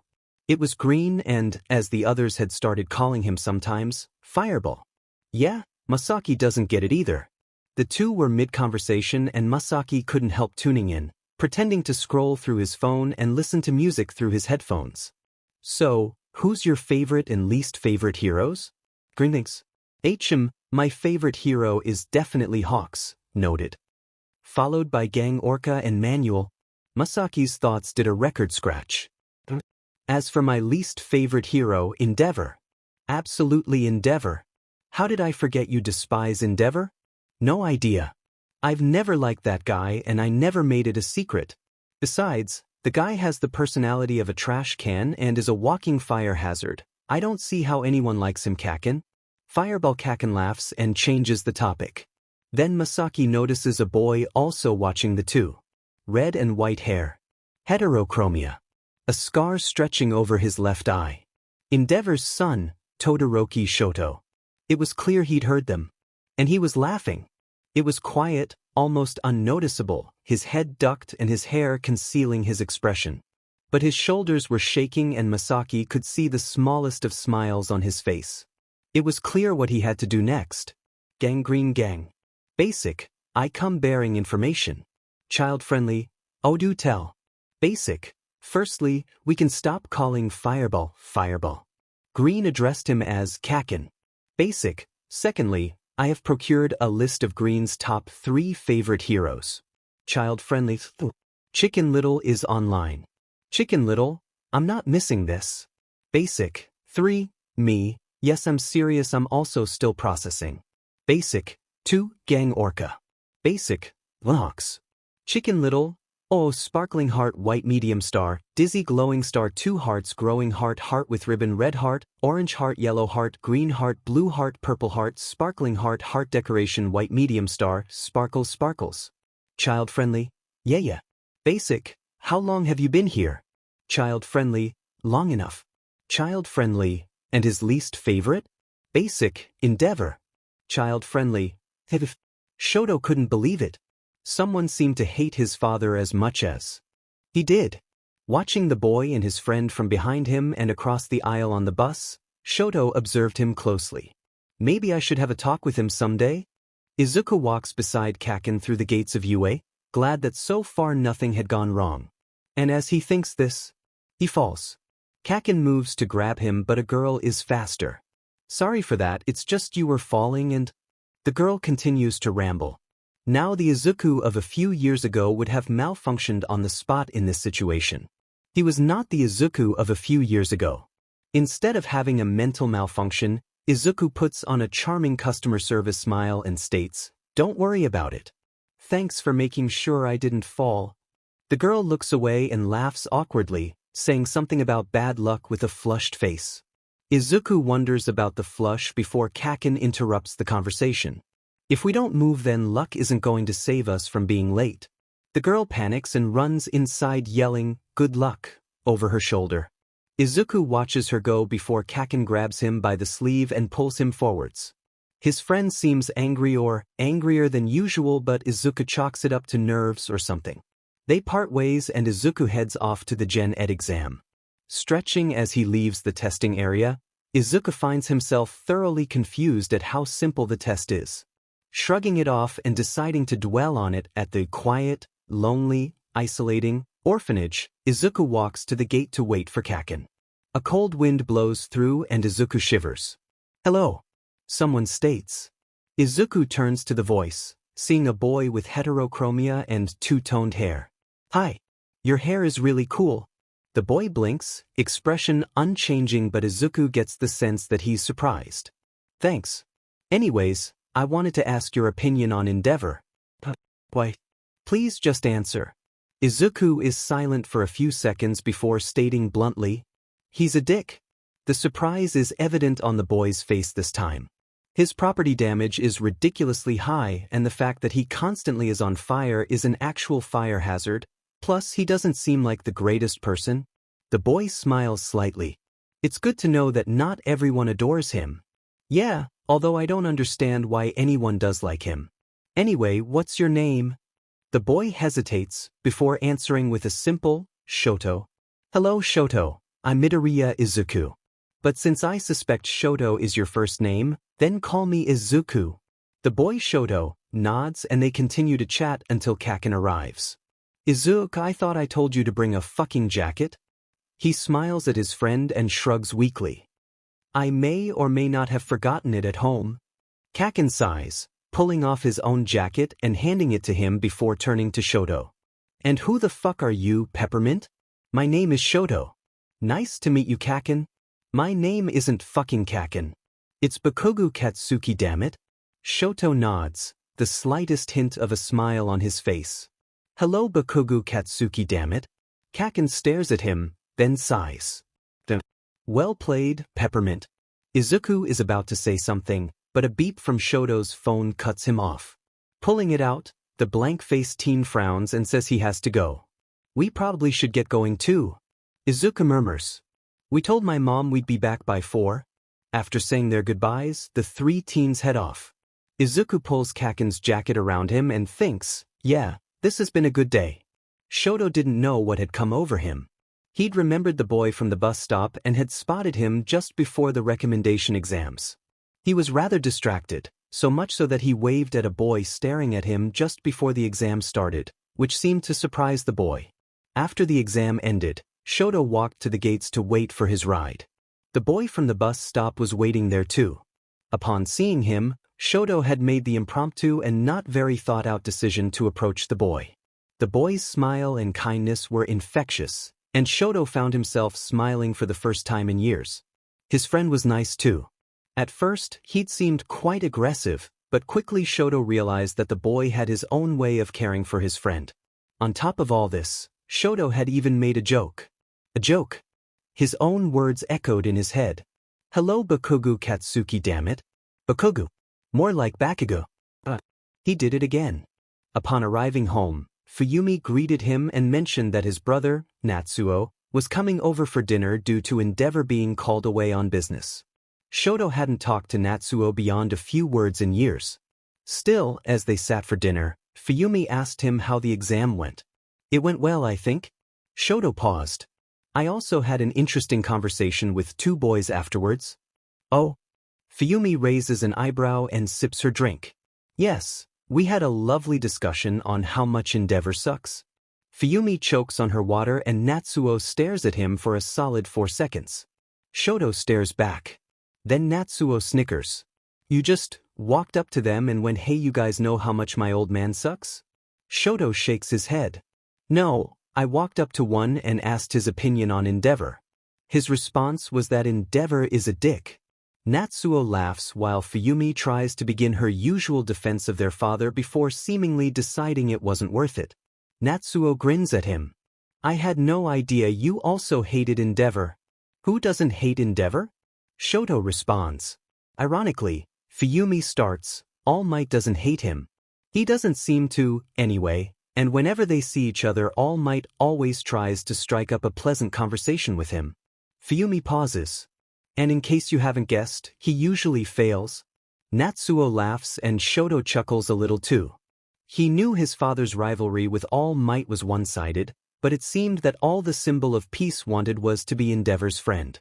Endeavor having friends. What a nightmarish idea. "Shoto? What's wrong?" "I was imagining All Might and Endeavor becoming friends." This sets Natsuo off into laughter again. He seemed to laugh quite often. Shoto recalled something Natsuo said earlier. "Old man. That could work." Himiko skipped out of the alleyway, wiping the excess blood on her face onto her sleeve. That was a problem. A man had attempted to mug her, and Himiko didn't like that very much. He didn't even look pretty covered in red, but maybe that's because the red covering him was Himiko's red. Himiko's blood. The mean man had stabbed her. Now blood had soaked through her only outfit. "Koko? Are you okay?" Himiko nods. "I'm totally fine." Izuku looks at the large blood stains staining her clothes.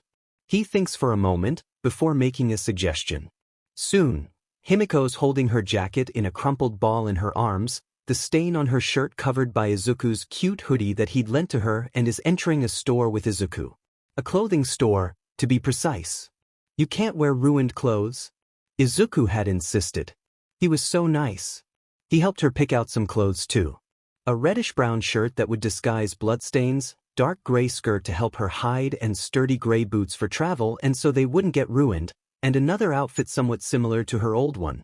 A cream-collared shirt tucked into a pink skirt that flared out when she twirled, and a new pair of socks. She thanked him over and Izuku just smiled and said it was fine. He let her keep his hoodie too. As she walked home in one of her new outfits, Himiko pulls the hood up and giggles as she realizes that the hoodie has little green cat ears on top. Today had been a very good day for Toga Himiko. Very good indeed. Skipping off to the little alleyway Himiko calls her home, she curls up and waits for sleep to take her. Of course. He loves someone else. She'd had seen them both, and it was clear Izuku adored him. Himiko really is unlovable. A thought occurs to her then. Why does she want to be loved? She finds many answers to that question. She wants someone to accept her, just the way she is. She wants to not be alone anymore. She wants someone to love her when she can't love herself. She wants a family. Packing up her things, Himiko decides to go for a walk. She's only walked a few blocks away and is walking down an empty street when someone grabs her arm. Himiko feels a stab of terror as she tries to pull away, but soon enough, the street is silent and empty once more, the only sign that she was ever there, the blood staining the pavement. Izuku takes a deep breath before stepping through the door and into the classroom he would be in for the rest of the school year. Heading to his seat in the back corner and sitting down, Izuku takes note of the boy beside him. "Shinso?" The purple-haired boy looks up and seems surprised to see him. "Oh, hey Midoriya." Then the door opened. "Hello." Namuri brought up the roll and begun listing off the kids. "Shinso Hitoshi? Here. Wow, that kid needs sleep. Midoriya Izuku?" Then the most amazing thing happened. The most incredible thing that's happened to her in years. A familiar, quiet voice speaks up. "Here. Green." Namuri decides to not dwell on this right now and brings the kids to orientation. The day is only a half day, so it ends early. Heading to the teacher's lounge afterwards, something hits her. Literally and figuratively. Shota's scarf is wrapped around her when it dawns on her. "Oh Namuri. I thought you were Yagi Dash. Oh my god. I can't believe it. What, that I thought you were Yagi?" No. Shota sighed. What then? I won. Silence. What? Then Hisashi walked in. Nemuri ran over to him and grabbed his arm. Hisashi. What did I do? I won. Hisashi was just as confused as Shota as Nemuri pulls out her phone as fast as she could. Gangrene gang. Child-friendly, I won. Child-friendly, I won idiots. Child-friendly. Child-friendly. That's fishy is online. That's fishy. Won what? Lelo Screech is online. Lelo Screech. Yeah, I'd like to know too, actually. Child-friendly, I won the BT. Child-friendly, I know now. Lelo Screech. Know what? That's fishy. Yeah, know what? That's fishy. Do you mean? Child-friendly. That's right, fish bitch. Child-friendly. I know Green's real name. Izuku can't say he expected Kayama to be his teacher, although he should probably refer to her as Midnight at school. Still, seeing her after school that day was odd. Hello Kayama, should he still call her that? Should he only call her Midnight or should he call her Kayama outside of school only? He decided to go with the last one. Hey Midoriya, it seems I finally know your name. You didn't know my name? No. Kayama smiles awkwardly. Midnight, the R18 hero, was being awkward. Hey Kayama. Amai pipes up cheerfully. How are you doing? Hi, Midamo, I'm fine. The girl smiles. You want your usual? Midnight confirms and goes to sit down before a red blur shot through the door and grabbed her by the shoulders. Kayama. The red blur turned out to be an upset Hawks. I thought we were friends. Hawks dash wait, he's off duty. Takami, what are you talking about? You know, I can't believe you won and how and what and I expect the full story told to me later. Well Hawks. Takami spins towards GR Midoriya. Oh hi. Takami smiles. The shift in his mood seems to surprise Midoriya, but the boy recovers quickly. Hello, if you're done confusing Kayama now, PFF, would you like anything to drink? Oh, yeah thanks, sure. Okay, would you like a menu or would you like hot chocolate again? The boy's smile is pure sunshine, the brightness of it outshining the fact that somehow he remembered the smallest detail from so long ago. However, Nemuri picked up on this and she could tell Takami spotted it too. But soon, the two of them were calmly chatting with their drinks. Or that's what it looked like. The reality was that Nemuri was recounting the rather short story of how she found out his name and then after she tells Takami how she got mistaken for All Might by one of her best friends. He laughs. Wow. I can't believe All Might's actually a teacher now though dash. There was a smashing sound. A meter or so away, Midoriya looked at them in shock, a shattered glass at his feet. All Might is a what? Guessing that the kid was an All Might fan, Nemuri responds. Yeah, he's teaching the first year dash. What? Kid, are you okay? Takami interjects, concerned. I know. Nemuri and Takami look at each other then back at Midoriya. No. I don't. What subject is he teaching? Heroics. Midoriya exhales loudly in clear relief. He then remembers the pile of glass shards and rushes off to get a broom. Nemuri is concerned, and she doesn't need to look at Takami to tell he is too. Katsuki can't say he expected to see Peppermint in his class, but he wasn't surprised about it either.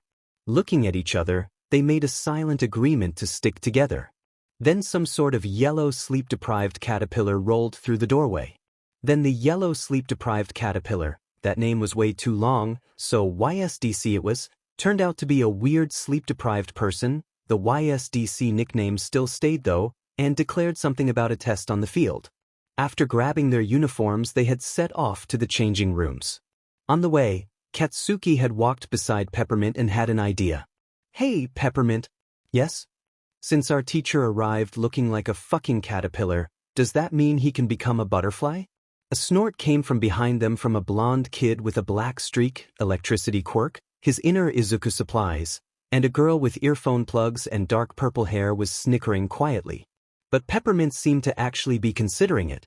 After changing and meeting the YSDC at the field, they received the news that failure is immediate expulsion. By the end of it, they had all done as well as they could. In the last place is a small purple boy with balls on his head.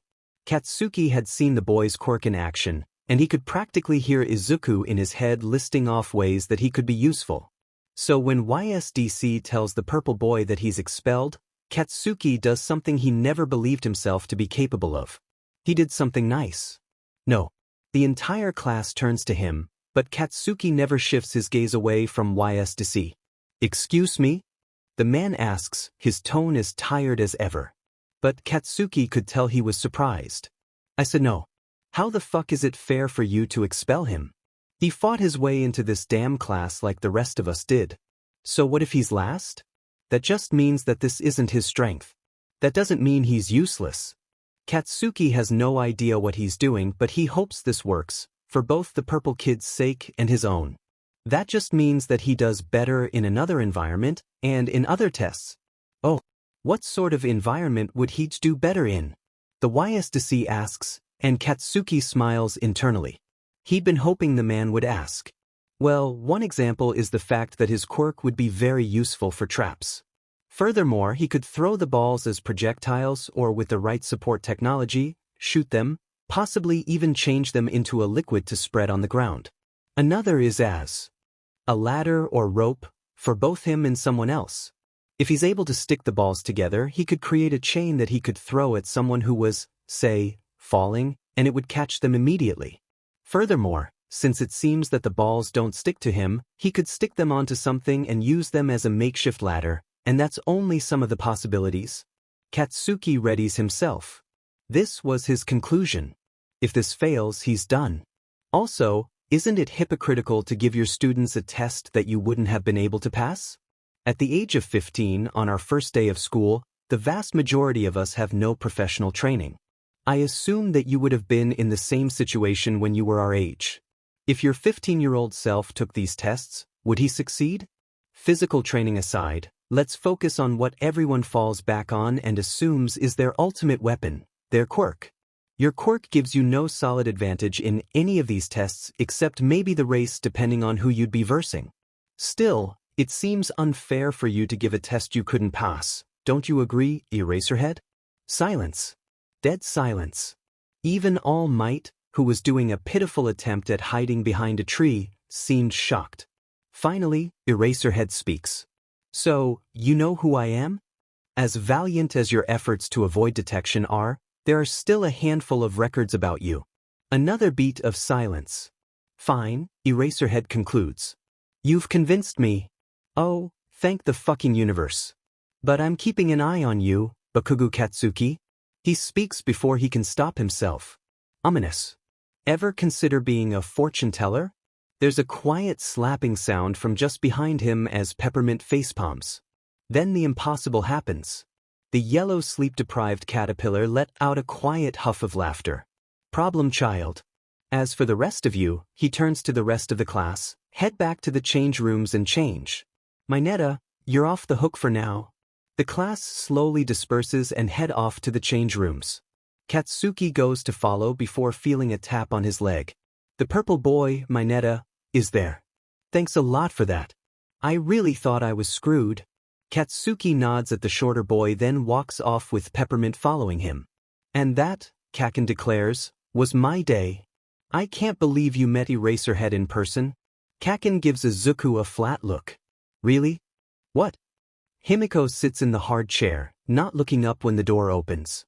She hears the chair in front of her being pulled out and someone sitting down in it. Hello, young lady. She says nothing. It's impolite to ignore someone. She continues to be silent. Talk to me, brat. She doesn't. She stares at the bruise on her wrist that she got when the man had brought her here. The man keeps asking her to talk, getting madder and madder until he's yelling. Tears prick at her eyes and she looks down so he doesn't see. He grabs her face and forcibly makes her look up as he continues to yell at her. That's enough. A man in a long coat walks in and shoos away the mean man. As the mean man leaves, the second man gives him a look that clearly says they'll take about this later. Himiko takes the opportunity to wipe away her tears as the second man sits down. Hello, my name is Detective Tsukachi. May I know your name? Himiko. Toga Himiko. Well, Then Toga Himiko, would you mind telling me why you were on the street? Himiko decides she likes the detective. He seems like a nice person. I left my home. I see, why did you do that? 'Cause my parents kicked me out? The detective seems alarmed. Why did they do that? Because of my horrible quirk? What is your quirk? Transform. If I drink someone's blood, I can turn into them. How interesting. No, it's horrible and I hate it. Himiko's outburst startled both her and the detective. The man clears his throat before continuing. Well, in light of this information about your parents, I don't think we can send you back there. Himiko is relieved. However, you have to go somewhere. He thinks for a minute or two. Then, I think the best place for you to go would be Sabishi. The second day of school, here we go.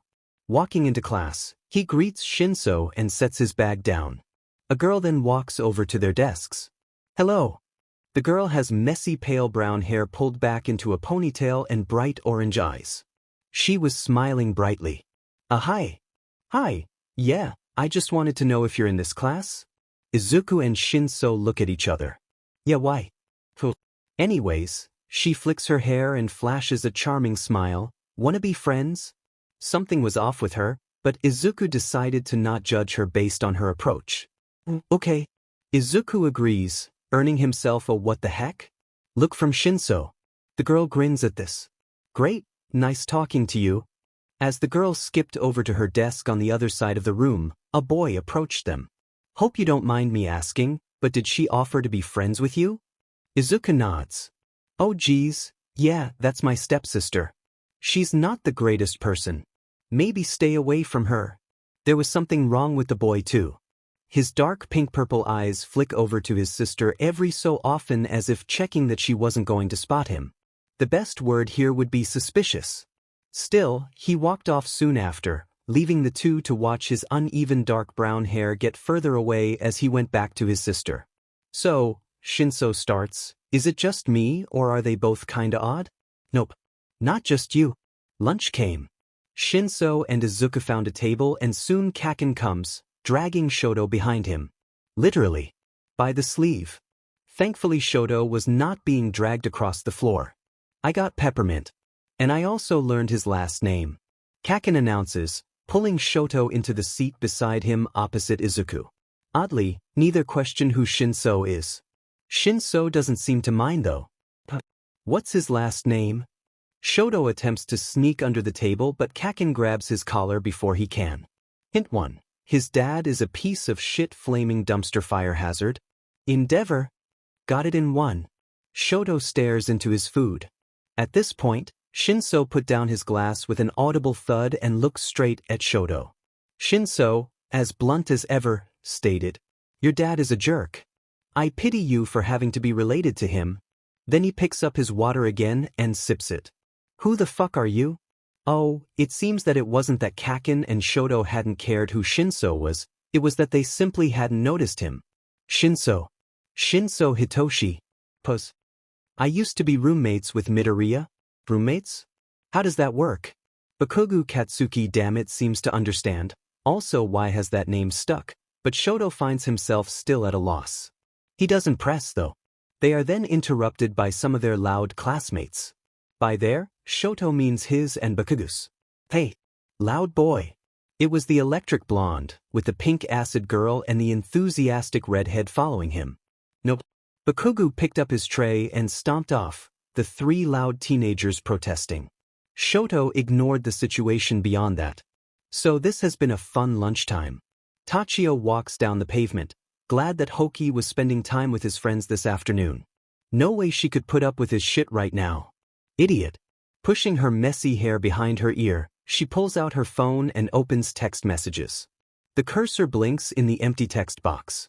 Strawberries and cigarettes. Hey, strawberries and cigarettes. Heard you made it into your dream school or WhatIf. Strawberries and cigarettes. Having fun? Rebel girl. Yeah, I did. Why? Strawberries and cigarettes. Strawberries and cigarettes. How fun. Hope you're not too cool to talk to me now. Smiley face. Rebel girl. Just leave me alone. Strawberries and cigarettes. Wow, how rude. Rebel girl. You didn't answer my question. Strawberries and cigarettes. Do you ROI expect me to? No response. Tucking her phone away, Tachio continues her silent walk down the street. Friday afternoon. Izuku feels that something is wrong. Something is missing. Looking around, it hit him. Not something. Someone. Hey, am I? She hums, not looking up from the table she's cleaning. Where's Coco? She stops cleaning and looks around. Huh, you're right. She's not here. Amai mumbles, brow furrowing. A loud crash comes from the kitchen, drawing their attention. Lola's sitting on the floor, glass shards surrounding her. She's holding her hand to the left side of her head and is soaked almost entirely, her pale purple hair darkened. Rei seems to be panicking with zero ideas of what to do. Amai immediately whips out her phone and calls the Makaki parents as Izuku checks on Lola. Rei sets himself the task of dealing with the glass. After consulting the Makakis, it was decided that just in case they would head to the hospital with Mr. Makaki. On the way, Rei recounted what had happened. I had a glass of water and I tripped. The glass slipped out of my hand and went flying towards Lola and hit her in the head. The rest of the ride was a blur, and eventually, they were all sitting in the doctor's office. The guy looked her over and confirmed she was fine. In hindsight, they may have overreacted. Soon after, Izuku was leaving the cafe. He and Amai had left their stuff there and heading back to the orphanage. The way his orphanage worked was that every door had a removable nameplate on it with the initials of the person who lived in that room and the name of the orphanage written underneath. Walking to his room, his door decorated with a bold Amai, he noticed another odd thing. Wow, that makes two today. The door to the right of his had been empty since he moved in. However, it wasn't so empty anymore. On the nameplate that was blank only this morning, this was written. Beach. And then there was a thud. Himiko sat in her new home, thinking things over. She was on the floor, her backpack beside her. The wooden box inside was empty of her photos of Izuku, all but one had been thrown out just before she had been taken to this awful place. A photo of not just the two of them but Lola, Amai and Rei too. It was her favorite out of all her photos. The box had made a thud as it had hit the ground, and she'd pulled it out to look at the photos inside. A knock on the door distracted her. Hello. The door opened, and a strange woman walked in. Toga Himako? She asked. Actually, you are needed in the headmistress's office. Immediately, the woman's eye color had shifted from silver to a pale red. Oh, do I bring ? Oh. Follow me. So she did. She didn't notice the woman's stiff posture.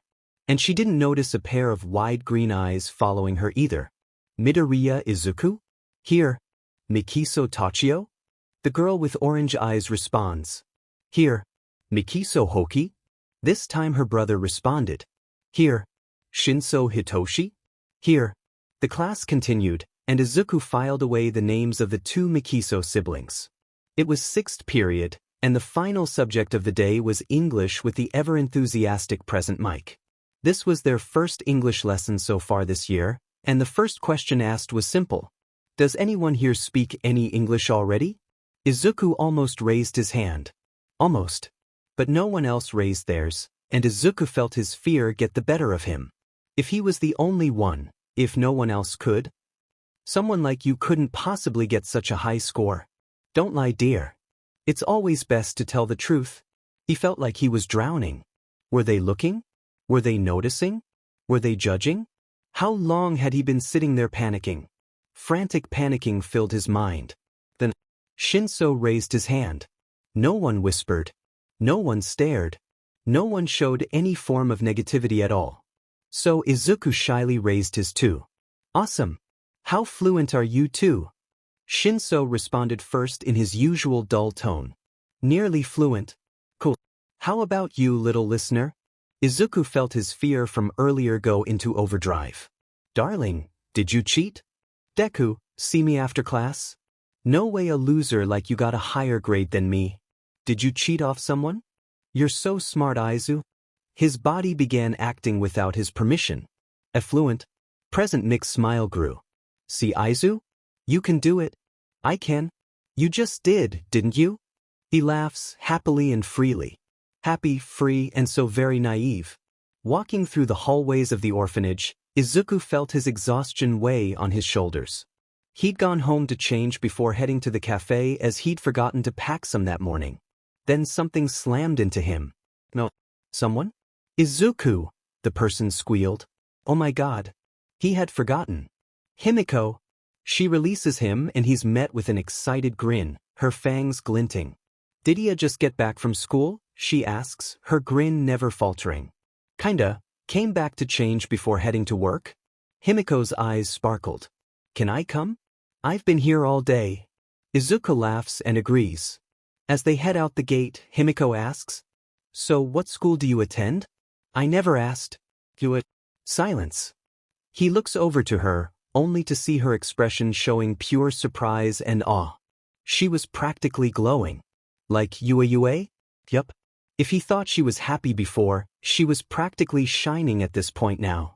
Are those sparkles? It was adorable. Arriving at the cafe, Amai immediately tackled Himiko into a hug. Himiko had been coming there for a while before he'd started working there, and the two of them were pretty good friends. Honestly, Izuku saw Himiko as a sort of enthusiastic older sister. The bell above the door rang, and in walked a light-haired boy with red eyes and a desperate need for chapstick. The boy had bags under his eyes and artist gloves on his hands. He was holding a switch with a bright cover that looked odd alongside his creepyish appearance. Immediately, Izuku could tell something was off around the boy. He seemed shifty, and despite his scowl and hunched shoulders saying that he had no interest in anyone, it was clear that the boy was observing and analyzing everything around him. In a way, he was like Kaken. But this boy didn't seem like the type to threaten people. He seemed like the type to hurt someone then threaten to do worse afterwards. But for some reason, Izuku felt curious about this strange, indescribable boy. The boy's red eyes flick over the airy cafe before coming to land on him. For a minute they simply looked at each other. The boy was curious too, Izuku could tell. Their silent competition continued, absorbing and analyzing every detail they could find about the other. His eyes reminded him so much of, Hey! The boy spoke. His voice was dry and was as devoid of warmth as his eyes were. Izuku was determined to befriend him. He couldn't explain why, but he was. And the first step to friendship is a conversation. Hi. What can I get you? Tomura didn't know what to make of this kid. He was getting a feeling he could explain as nothing other than that they were so similar but so very different. This kid was optimistic. Fate had thrown trucks of horrible events and bad luck at him, yet he'd crawled out of the mess and come out with deep scars that may take time to heal, but with time, they will. Meanwhile, Tenko had drowned in the mess long ago, and Tomura was left to haul himself out with the aid of Sensei. Tomura wasn't sure how far he'd have gotten without Sensei if he hadn't met him that day. Would he have died? Or would he have turned out like this kid? No, he knows that he'd have never turned out like this kid. This kid had a determined fire in his eyes, while Tomura's drive came solely from his desire to destroy everything that stands before him and watch it crumble to dust. Tomura could never be good. All he could do was destroy and wreck. His quirk and the remains of his family were both proof of that. Hi. What can I get you? Checking the menu, Tomura responded dully with Coke. The kid nodded and set off to the kitchen. Soon a woman walked in. Hey, Midoriya. You here? She called. Midoriya? The familiarity of that name slammed into him, but for the life of him, he couldn't tell where it was that he'd heard it before.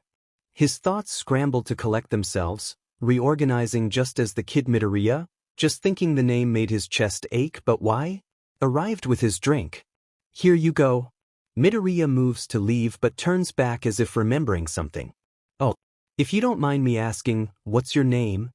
Shigaraki. Shigaraki Tomura. Midoriya nods and then he leaves. What a strange boy. Tomura sips his Coke and watches the kid from across the room. He'd gone over to a girl who looked at him as if he were her entire world. It was easy to tell that she wouldn't hesitate to remove someone from existence if they wronged Midoriya. Tomura knew that he was certainly coming back here soon. Izuku checks the digital clock beside his bed that he'd bought and blinked blearily at the numbers. 2:09. He groans quietly and flips over to his other side. Something was haunting him tonight. Something that wasn't letting him sleep. Shigaraki Tamura. Shigaraki Tamura was his name. But there was something about his name. Something that just doesn't seem right. Isuku whispers the words quietly in his empty room. Yes, that was it. The boy's name just didn't seem right. Shortly after, he fell asleep at last. Like usual, his dreams were full of childish red eyes and memories. But this time the red eyes weren't Kaken's. The odd boy was here again. The one that Isuku wanted to befriend. Amai had nothing against him and wasn't willing to judge solely off appearance or quirk alone, although she didn't know it, and if she did make a habit of doing that, she may as well just resign now. It went against everything that the cafe was made for. And so Amai was willing to give him a chance. And today Isuku had something planned. The cafe was empty, so Amai watched their interaction from the tables she was cleaning. Isuku had brought a chess set. Amai watched the game begin, and even from across the room she could feel the whiplash from the mental gymnastics they were both doing. And yet the two seemed to be on the same wavelength. One made a move and the other would make a different move on the other side of the board. The one who made the initial move would furrow their brow as if irritated, like their plot was foiled, only to pull out a whole new one, and the other would smile as if expecting this whole new plan and then taking out the other's castle with their horse, and shortly after their horse would be gone, replaced by the other player's queen, then the queen would be taken out by a pawn. Then Amai has no clue how they just understand what the other is planning and can predict it only for that to be predicted. Actually, she doesn't understand any of it. She never learned to play chess, and she sure isn't learning anything from this mess. Pushing a stray strand of pale purple hair behind her ear, Amai continued her cleaning while steadfastly ignoring the mental war going on across the room. Saturday. Izuku didn't have to do a single thing today. Right now, he was doing homework at his desk as Himiko played on his phone on his bed. And yet, Izuku's mind kept wandering. Between Himiko and why she was here, the boy with the wrong name, and also, "You want to see my quirk, Izu?" Izuku, he looks over to Himiko, who's pouting at the phone. "I can't pass this level." He smiles and goes over to help her. Soon, with his help, Himiko's beaten the level.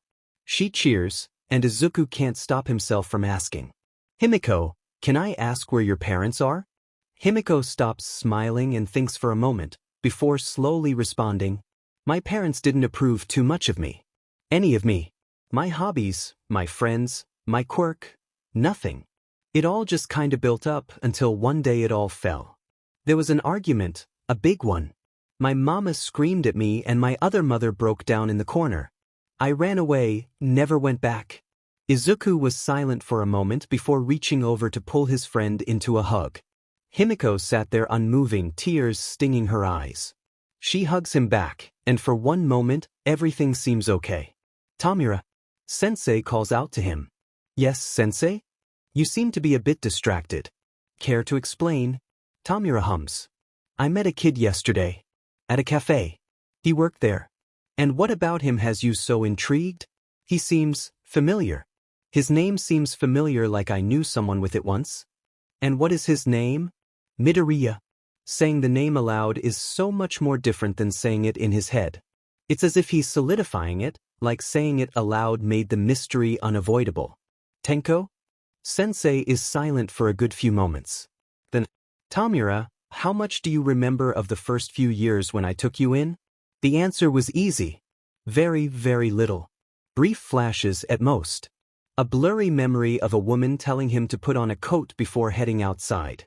A crystal clear image of a drawing of him, childish and scribbly, with the words "Happy Birthday Tenko" written on it in crayon on a wooden dining table.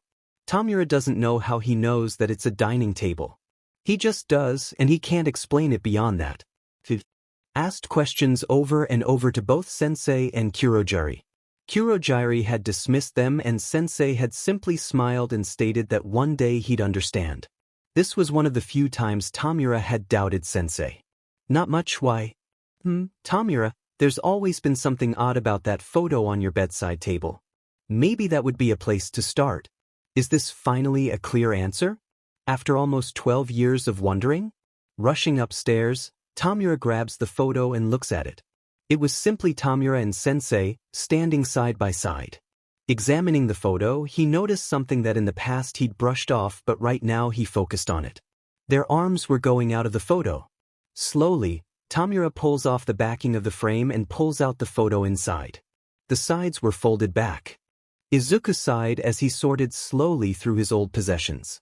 All Might poster, All Might poster, All Might keychain, All Might poster, All Might this, All Might that. I really was obsessed. All Might pen pack, All Might stickers, Hawk's hoodie. He might keep that ruined Endeavor figure, keeping that too for memories. All Might bracelet, ripped mini by Pride flag, All Might comic series, a box of other hero posters going from Hawks down, keeping all of them, and a bunch of other stuff. Then he found a photo album. Opening it cautiously, he looks at the first photo. Wait, is that? Being careful to not disintegrate the photo, Tamura slowly opens it up to reveal the entire picture. In the whole photo, Sensei's arm is wrapped around a woman with soft eyes and green hair holding a child who looked almost exactly like her in her arms. The child was none other than Midoriya Izuku.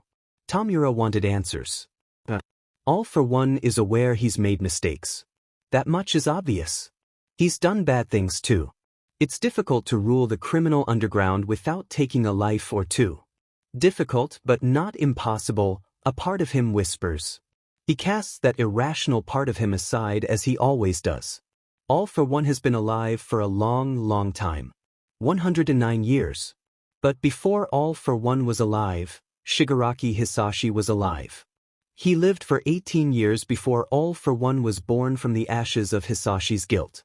And yet despite running the criminal empire unrivaled for over 200 years, his most apparent weakness remained. He'd thought it was gone, until one otherwise unordinary day as he passed by a college. Are you okay? Here, let me help you pick up those books. Oh, thank you. I really should watch where I'm going. Sorry for bumping into you. No problem. Gives me something to tell my friends later. I bumped into a pretty girl today and she had the nicest personality I've seen in years. The compliment had slipped out before he'd processed it, and the woman had laughed. Thank you. Can I ask what your name is? He looked at the woman with vivid green eyes and grass-green hair and had blurted out the first thing that had come to mind. Midoriya. Midoriya Hisashi. Why hello Midoriya Hisashi, my name is Akatani Inko. The next year passed in a blur, meetups turned to dates, and then he was meeting her best friends. On the 2-year anniversary of their meeting, the pair found themselves planning their wedding together. The day they got married, at 29 and 110 respectively, was the happiest day of his life. 2 years later, they had a child.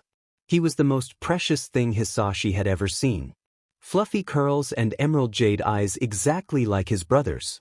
It was because of this that Hisashi suggested Izuku. His son had his uncle's eyes and his name now.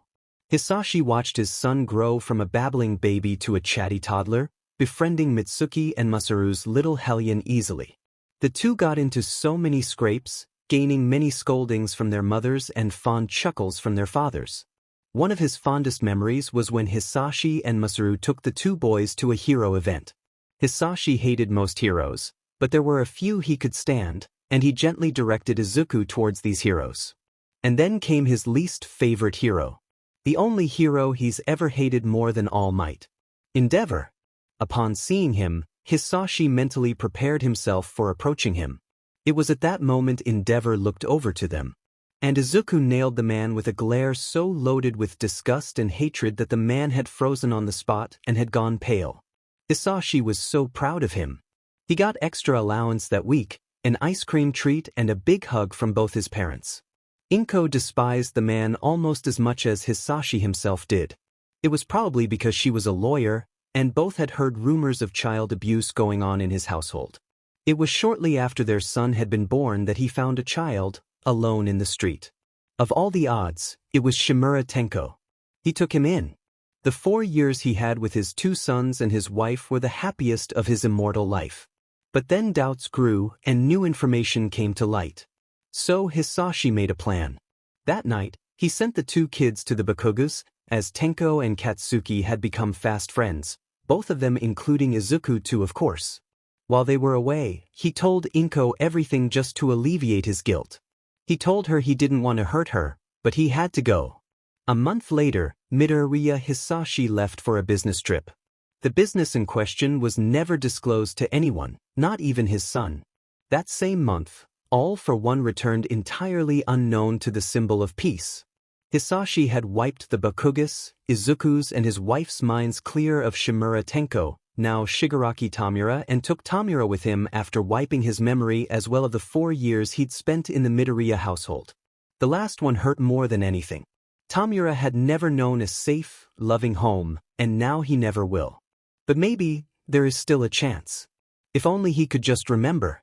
What I like about photographs is that they capture a moment long gone, impossible to reproduce. Unknown. Is this that? Standing in the picture beside his mother, who was holding a newborn baby in her arms, was a man with snow-white hair and dark red eyes, like pools of fresh blood had been poured into his irises. He was wearing a button-up with black jeans, somehow walking the line of formal and casual perfectly. 4 freckles dotted each cheek. Izuku had always wondered where his freckles came from. Sorting through the rest of the box, he found an even older picture in what looked to be a handmade frame. There were 2 boys, both teens and probably also brothers with their matching snowy hair and identical smiles. The elder seemed to be his father at 18. The younger was slightly shorter with bandages wrapped around his arm and had vivid green eyes identical to Izuku's own. Then his phone pinged. Friday shift. Friday 3:10 p.m. Grabbing his bag, he carefully slid the photo into the front pocket before rushing out the door. He forgot to zip the pocket up. Gangrene gang. Mountain climber. Seriously, this isn't fair. Child-friendly. Yeah, it is. Mountain climber. No way. He's in your class, it doesn't count. Child-friendly. You wouldn't have one anyway, you still don't know his name. That's fishy is online. That's fishy, what is his name? Child-friendly. Midoriya Izuku. Mountain climber, gimme a. Mountain climber, Midoriya Izuku, 15, quirkless. UA General Education Course, lives at Sabishi Orphanage, Mother Midoriya, Akatani, Inko, Father Midoriya Hisashi.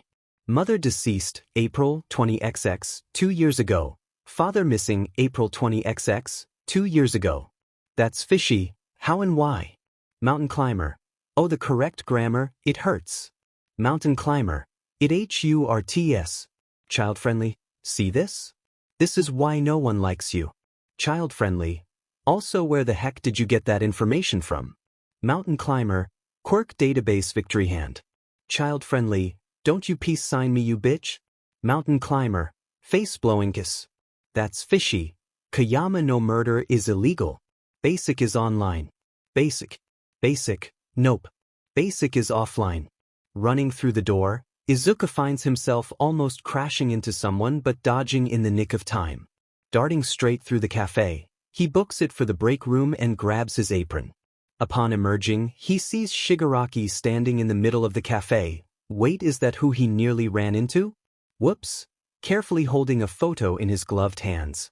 Izuku immediately recognizes the photo as the one of his uncle. Whoa, that just hit him. He might have an uncle, and his father. Sorry, that's mine, he stammers, and Shigaraki looks at him with an indescribable expression. Hey, Tenko. What are you doing? I'm playing a game, it's called Animal Crossing, New Horizons. Cool. Can I play? Sure you can, Izu. Chasing the foggy memory away, Izuku takes the photo from Tamura's hand. Wait, that's not right. Shigaraki. Not Tamura. Shigaraki. Sure, Mura? Once again clearing his mind, he looks up at the boy in front of him. Aside from Himiko, who's already happily sipping her drink, they're the only ones here. Kiyama's not here yet either. Izuku recalls something about a staff meeting. Shigaraki seems to realize this too, and shifts before asking quietly, "Ever heard of Animal Crossing? You should give the fossil to Tom Nook." "But I hate Tom Nook," Tamura exclaims to the boy beside him. Midoriya sighs. "Look, you'll get money this way." Blathers takes it for free, the cheapskate. "But if you give it to Tom Nook, or rather the twins, you'll get actual money. Besides, didn't we dig up the same fossil 2 minutes ago?" He's right, but Tamura refuses to admit it. "Fine, if you're gonna be so insistent, we'll sell the damn thing," Tamura grumbles, walking away from the museum and towards the shop. "But only because it's a duplicate." Midoriya smiles as if this was exactly the outcome he wanted. Knowing this brat, it probably was. Placing the items in the drop-off box, Tamura avoids the two twins as much as he possibly can. Creepy little things. He sets off to find some wood. And somehow 3 minutes later, he and Midoriya are in a quiet argument about who was worse, Tom Nook or the twins. But their dialogue takes about twice as long as any other characters do. Tamura defends. Yes, but Tom Nook extorts you. He makes you pay taxes and do chores for free. Got a new camper? The player finds a spot. Need materials for the shop? The player has to find it all. This is labor. The saddest thing is, Tamura is losing the debate. He's losing to a child wearing jeans and a hoodie who has barely even started high school. Oh, if the league could see him now. The bell above the door chimes and the woman, Kiyama, Tamura thinks her name was, walks in. Midoriya immediately bounces up off the seat to greet her. Tamura ignores the disappointment that he feels about their conversation being cut short. Oh, Kiyama, maybe you can settle my debate with Shigaraki. Wait, do you know Animal Crossing New Horizons? The woman nods. Okay, good. So who's worse, Tom Nook or the creepy twins? Neither. Consider this, Blathers. Both Midoriya and Tamura cringe lightly. Blathers. Truly, a pain. The twins may have far more dialogue than necessary, but at least most of the shit they said was important. Blathers? He just raves on and on and on about whatever 8-pixel bug you've brought him this time. Tamura takes a not-so-subtle read. He cackles loudly like a maniac while Kurogiri tries to ignore him. Happiness in giving that blasted bird bugs. The pain in that stupid NPC's eyes brings him greater joy than murder has in a long, long time. Yes, Tamura is aware he has issues. No, he is not going to work on them or even attempt to fix them. Yay for villainy instead of therapy. Therapy is helpful, but crime is a lot cheaper. Anyways, sorry for being later than usual. Kiyama continues. I was busy with a staff meeting and stuff. Then the door burst open. Mount Lady ran in. When did this cafe become such a hero hotspot? And pointed at Kiyama. She pushed me down the fucking stairs. Mount Lady yells, sporting a large bruise on her forehead. Hey, hey, hey. A blue-haired girl cuts in, hands on her hips and a dishcloth bunched up in her hand. If you're gonna fight, fight outside. Blood tends to alarm customers. I can't imagine why. The blonde girl calls from across the cafe, looking up from her phone briefly before going right back to it. Neither. Tamura mutters sarcastically. The girl doesn't pick up on it though and flashes him a bright smile. This girl. Perhaps he should consider her as a potential ally. Either that or as one of his enemies. But if the second were to occur, she may warn Midoriya and that would be irritating. No, Tamura decides. She'll be on hold for now. All he has to do right now is not her on her bad side, as he has a feeling that her blacklist is a mile long and stained by blood red. Isuku opens his eyes, and the first thing he spots is an injury on his knee, blood dripping out of the scrape. But for some reason, Isuku can't feel any of the usual burn-like pain that comes with scrapes. Hearing footsteps, Isuku looks up, and a gleam catches his eyes at the corner of his vision. Oh, I'm crying. A voice, distant but familiar, calls out his name. Isuku. It was the voice of a young boy, but it wasn't Kaken. Looking up, he sees a boy running towards him. His figure blurred by the tears, Isuku rapidly tries to blink away. As the boy approaches, he realizes he can't make out the boy's face, or anything about him except his off-white hair. I've got a Band-Aid. Another voice calls, female this time. Somehow, despite not being able to see her right now, he can tell she's a teenager, 15 at least. The boy turns to her as she approaches, finally entering his field of vision. Her long blonde hair was curled into spirals, too messy to be artificial. Her bangs brushed her forehead just above her gentle purple eyes with elegant diamonds for pupils. The boy takes the Band-Aid from her and applies it to Izuku's knee. Faintly, he realizes that he's about 4 or 5 again. The boy's long hair falls before his face, obscuring his indistinguishable eyes. There, all fixed, the boy declares, smoothing down the Band-Aid and getting to his feet. He holds out his hand to Izuku, his face still a blur. Accepting the hand, he is helped to his feet. "All right, boys, I think it's time to go inside," the girl calls, and the boy nods. "Okay." He turns to Isuku and says, "Come on, frostbite-made brownies." The boy grins, his face finally clear to Isuku. A childish grin with a missing tooth, right below a pair of apple-red eyes, bright in the sunlight. Tenko, his heart claims. Tamura, his head informs. "My friend," his instincts declare. Tamura. Tenko. Shigaraki. Shimura? Izuku shoots up in bed, eyes wide and his head reeling. "My brother." Marching into the cafe on Monday, he heads over to the booth where Shigaraki sits. "Shigaraki, Tamura." The man looks up his drink. "We knew each other, didn't we?" Shigaraki moves to respond before pausing. He slowly puts down his cup before answering with, "Perhaps. But what do you remember?" "I remember we grew up together." "What about you?" "I remember your father taking me in." "My father?" "And a card you made me for my birthday, scribbly and far too much glitter, but I liked it anyway." Shigaraki hadn't looked up at all since Izuku had asked him. Searching for anything to break the silence, Izuku fished out the photograph of his father and uncle. Do you know who the green-eyed man is?" "Yeah. Your namesake and your father's deceased brother, Shigaraki Izuku." Izuku has dozens of questions, but the only one that can come out is, "What happened to him?" He pushed himself too far. A vague answer. That didn't paint a good picture. "You keep referring to Dad as my father. Isn't he technically yours too?" Izuku asks, causing Shigaraki to let out a huff of laughter and lean his head back on the seat behind him. "Maybe, but I haven't referred to him in any sort of fatherly way since we left." "Left?" Shigaraki cracks an eye open. "Left? Since we left you and Miss Inko? Did you ever call her by a motherly name?" "Yeah." Shigaraki pulls himself up a little and out of his usual slouched position. "I called her Mama." Silence for a moment. "You used to call her Mama too, and your father Papa?" Shigaraki mumbles, clearly unused to saying the familial terms. For a minute, they just look at each other, comparing the person in front of them to the one they knew 11 years ago. For a minute, they reminisce. For a minute, they simply allow themselves to feel peace. "Is it ready, doctor?" "Almost, master." All for one smiles. What a stroke of luck they'd had, finding this quirk. It was fine on its own, but with some additions. "You can start now, master." And so he did. Several minutes later, Shigaraki Hisashi found himself blinking with the first pair of real eyes he'd had in a decade. Snowy hair brushed his forehead, and how odd it was to have hair again.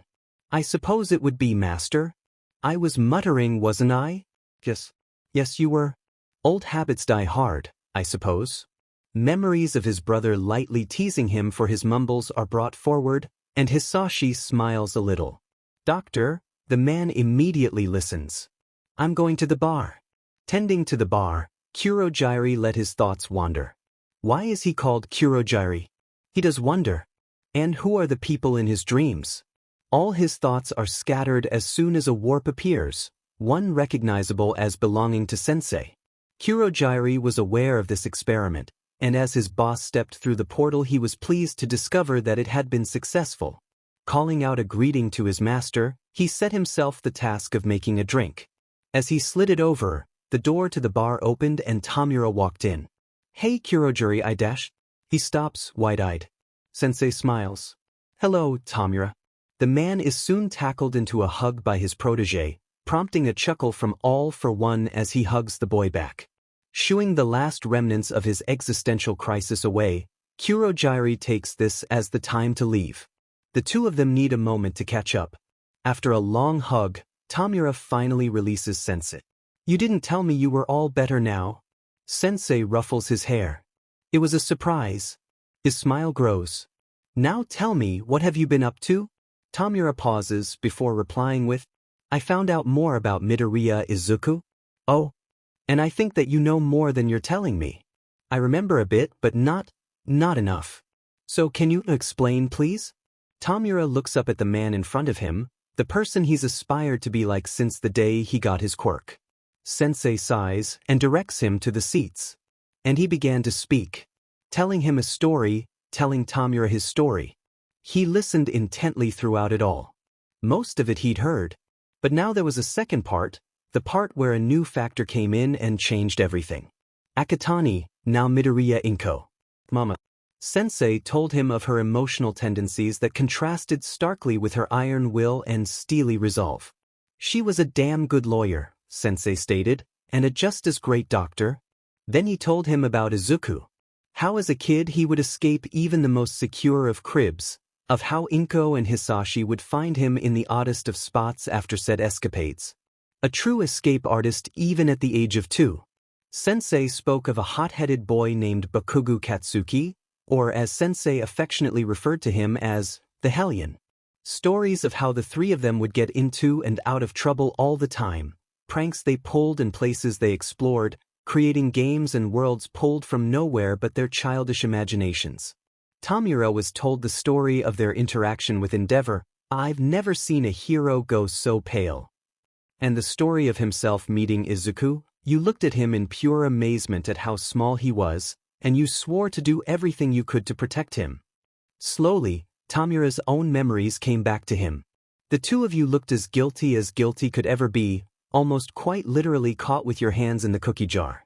Isuku on your shoulders trying to reach the cabinet handle, and upon seeing me and Inko, you immediately went still before claiming, "This isn't what it seems like." Tamura choruses with him and the man laughs. "We weren't stealing." Tamura continues, attempting to imitate his tiny self. "We were cleaning the cabinets." They both laugh again. Kurojairi knocks on the door.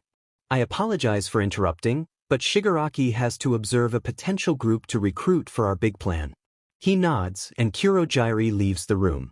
Tamura moves to follow but turns back at the last moment. "This was nice. Thanks, Dad."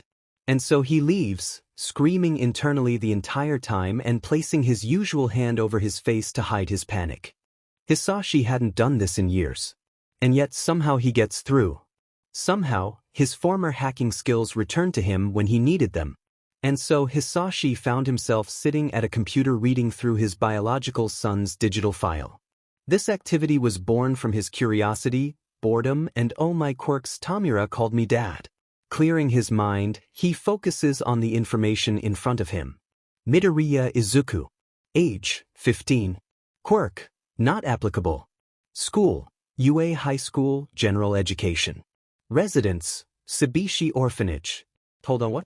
Orphanage? Hisashi reads down further, and his heart stops. Parents, Midoriya, Akatan. Inko, deceased, April 20XX. Midoriya Hisashi. Missing, April 20XX. Hisashi stared at that one word. The word stared back at him. Deceased. Deceased. Deceased. DCSED. His precious wife was dead. Opening her file, he checks her cause of death. It only makes his heart hurt more. Status, deceased. Cause, suicide, gunshot. Inko. Sensei? Hisashi turns and through blurry eyes, he's crying. When did he start crying? To see Kurojairi in the doorway, concerned. Slowly, the misty being walks forwards and sees what made him so distraught. "Oh, Miss Inko." Kurojairi had known Inko too, introduced to her as his co-worker and old friend. The two had become friends quickly, and after they left it was clear Kurojairi missed his chats with Inko. Hisashi buried his face in his hands, feeling Kurojairi's hand rest on his back. "Oh Inko. Oh Isuku." He shudders. "Is this what I deserve, world?" Hisashi thinks bitterly. "Is this how you decide to hurt me? How you've decided to bring me pain? By killing off my only loved ones in almost 200 years? Tears slip through the gaps between his fingers, dripping down his hands. "Oh, my precious family. Are you okay? You seem distracted." Isuku places the coffee on the table, watching the older boy start before processing what he said. "HM? Oh yeah. Okay, now that we've got the stupid excuse out of the way, tell me what's really wrong." Izuku states, recalling a similar statement Kaken said to him. Izuku's had less profanity, of course. Tamura blinks then sighs. "I may or may not have called him dad yesterday." "Called him dad? Called who H? Oh." A massive grin splits across his face. "Well, if he is your dad," Izuku kindly ignores the choking from Shigaraki, "then does that mean you're my brother?" Silence. Then, sure, I guess so, squirt. Izuku beams. Tamura chuckles, before trailing off into thoughtful silence. Can I ask for something from you, kid? No, not an order, something else. Shigaraki waves away the pad of paper he'd pulled out. Can you call me Tenko? Izuku blinks before smiling again. Only if you call me Izuku. Shigaraki, no. Tenko was about to respond when his phone rang. Pulling it out, the older boy frowned at whatever was on the screen. He pulls out a scrap of paper, scribbles something on it, then folds it up. I gotta go. See ya, Izu. I might not see you again for a bit. Handing him a $10 bill for the coffee and the scrap of paper, Tenko walks out of the cafe. Unfolding the paper, he reads the message. Call me little bro. 091 XXXXXX. Finger. Izuku smiles. And the suspects got away due to a warper they had with them, reportedly named Kurogiri. Meanwhile, the ringleader Shigaraki Tamura, who was the only person who escaped alongside the warper, is still on the loose.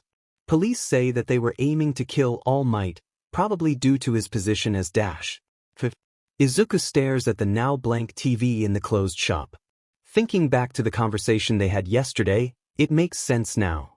I might not see you again for a bit. He'd thought Tenko was going on a trip or something, but instead, he was on the run. He pondered about this back to the orphanage. Looking up, he saw a police car outside the gates. Madame Lavoie, a kind but strict and busy woman who ran the orphanage, was hugging Himiko. An officer spotted him and headed over. Izuku began to ask what happened but was cut off by the officer. Midoriya Izuku, you are under arrest for the suspected murder of your deceased adoptive father, Furatani Kazan. Police stations are busy. A lot busier than Izuku thought they would be. Pushing a deep green lock of hair out of his eyes, Izuku sighs. He'd been sitting here for half an hour in the uncomfortable chair. He hoped he would get Detective Tsukachi. Izuku remembered him from a few years back, and Himiko said he'd been really nice to her. Plus his quirk would assist Izuku greatly right now. But how the hell did they think he killed his adoptive father? He barely saw the man, only once or twice in the 2 short months that he lived with them as a Furatani. Sure, there were those dumb rumors at Tsubishi, but those had died down ages ago. Midoriya Izuku? He looks up and nods at the policeman who had approached him. Come with me. Seeing no option other than to oblige, Izuku reluctantly got up and followed. Walking down the hall, Izuku noticed a board up titled "When Will Green Be Found?" with what seemed to be a betting list. Wonder who Green is. Maybe it has to do with the GGG thing on Kiyama's shirt. Entering an interrogation room, Izuku sees a man with an animal mutation quirk waiting at the table. Not Tsukachi. But who then? There was this super mean guy too. I didn't look at him because he was yelling at me and I didn't want to make him madder, but I remember his name Pin. He had an English first name Dash. Izuku's eyes focused on the pin. I think his name was Muto Stefan. Oh no. An hour and a half later, Izuku finds himself curled up on the chair with a darkening bruise on his cheek. Officer Muto was yelling at him now, and he could feel tears burning his eyes. He could see his hands shaking, and the world around him went silent, replaced by a static buzzing. It reminded him of that day years ago, running onto the street after his mother's death and blacking out entirely. His green hair, slightly overdue for a haircut, falls into his eyes, obscuring his view of the angry man. The door opens abruptly. Another officer walks in. The suspect is cleared. She declares, Midoriya Izuku, come with me please. Fortunately for you, after a lot of evidence gathering due to a vouch from someone on your behalf, you have been cleared. Izuku lets out a breath he didn't know he was holding. Wait, who was the person who vouched for me? Instead of responding, the officer simply opened the door. A scruffy man was on the other side, a loose white scarf wrapped around his neck and eye bags that were more like suitcases. This man, without a doubt, was Eraserhead. The man looks over at him, seeming surprised that he was there. Or maybe he was surprised that Izuku recognized him. Hey kid. Oh wait, you were the one that vouched for me? The man nods. Thank you. Oh gosh, I can't believe I'm meeting you. I mean, my best friend has met you, but of course he has your Kaken's homeroom teacher, so of course he's met you, he's in your class, and, Oh wait, no, I'm rambling, I'll stop now. Eraserhead, or rather Aizawa Shota as Kaken had told him his name was, had slowly raised an eyebrow through his entire rant/word blurt. Wait kid, where's that bruise from? The officer got mad. Eraserhead's face darkened. Which? Muto Stefan? Izuku squeaks, a little startled at the shift from too tired to care, Shinsu's general everyday mood, to death is coming for you mode. Eraserhead shakes his head and goes back into tired mode, sighing before saying, well kid, I suppose we better get you back. I'll get one of the officers to drive you home. Eraserhead moves to leave the room before turning back. Not Officer Muto. And then he left, leaving Izuku standing in the center of the room quietly. It was a normal morning. Completely ordinary. Until Mr. Aizawa walked in and declared, all right, who in the name of expulsion is Kaken? The entire class stopped. Katsuki's friends, he died before admitting it, paused from where they were heading back to their desks from his. The rest of the class was in a similar state of stillness. Until Katsuki dropped his head on his desk abruptly. Then the room exploded into a mess of noise. Aizu! Himiko whispered, gesturing for him to come over. Even though they were the only ones in the room. He went over anyway. Himiko looks around all conspiratory-like, before whispering to him, while you were gone, a man came looking for you. What? Yeah. What did he look like? Himiko thinks for a second before answering carefully. Well, he was tall. He had red eyes, I think. Oh, and he had white curly hair. Sorta like yours really. And I swear I saw freckles. So, red eyes. White hair. Curls. Freckles. Is this true or am I just wishing? There was only one person who Izuku could think of matching that exact description. My father. He didn't realize he'd said it aloud until Himiko let out an overdramatic gasp. Drama queen. Does this knockoff human Pikachu ever shut up? This was a thought that had occurred to Katsuki many times since the school year started and he had been confronted by the blonde just after lunch. Right now, he was trying and failing to block out the idiot's laughter. You Kaken? Pikachu laughs, shoulders shuddering from the force of his laughter. Someone calls you Kaken? Oh, that's dude, I can't imagine an angry and aggressive guy like you to have a bright sunny nickname like Kaken. Katsuki was on the verge of punching the guy. He honestly really was. Their interaction had run into the start of lunch, as Katsuki had purposely avoided his friends as much as possible for the first half of the day. Of course, these people were his friends. That was a miracle in itself, and so therefore then cornering him was a certainty. Peppermint had stayed back to watch, and if Katsuki hadn't spent so much time with the guy he'd have never noticed the amused smirk on his face. Then of course, like it has so many times before, life decides to fuck him over. Izuku knocks on the door lightly and calls out a quiet, Kaken? His friends immediately whip towards the doorway, and Katsuki can almost see the processing bar over their heads as they look at Izuku. Shy little Izuku, with his perfect diamond freckles and fluffy, smooth curls. His emerald eyes sparkled and shone in the sunlight shining through the window, and his nervous, unsure expression only made him look more pretty. Upon noticing all the attention suddenly upon him, Izuku flushes delicately and looks away at the plain flooring. Katsuki's eyes flick over to his friends. All of them are staring at Izuku, and Pikachu is the first to break out of it. Hey dude. Izuku lets out a small noise similar to a squeak as he's pulled further into the room. Hello? He mumbles, hiding his face behind his slowly growing locks of hair. The only thing visible is the bottom half of his face, the light nervous blush still on his cheeks. So, you're the one who he lets call him by that cute nickname, huh? Bet you're pretty special then, Izuku lets out a quiet noise of confusion and panic, probably having no idea what's going on. Izuku has no idea what's going on. A blonde had swung his arm around his neck and was grinning brightly at him. Upon noticing his confusion, the blonde laughed and said, seems I've forgotten to introduce myself. My name is Kaminari Denki, nice to meet you. Midoriya Izuku. A pink girl bounces over and says brightly, well hello Midoriya Izuku. Oh, may I call you Midori? Izuku nods. Midori. He kinda likes it, and it's pretty accurate too. The last two unknown people in the room introduced themselves too. The entire time, Kaken had sat there grumpily, with Shoto, or as he'd thought of calling him, Shaken, so he matched Kaken, behind him smirking. Summoning the courage he'd built up at his job, Isuku pulled on his usual customer service smile, calm but friendly. Putting on an unfazed facade, he pushes his hair behind his ear and declares, "Hello to you all. I'm assuming you're Kaken's friends?" The redhead, Kirishima, grins widely and calls out confirmation. "Oh, I'm so gonna tease him later." Kaken's glare deepens as if sensing his thoughts. Suppressing a giggle, he turns back to the teens surrounding him and continues to converse with them. So, Ashido eventually asks, "How long have you known Baku-chan?" She'd invented that name for him during the conversation and Kaken had threatened to blow her head off. Shaken had been chuckling silently about the announcement, unnoticed by his classmates. "A long time.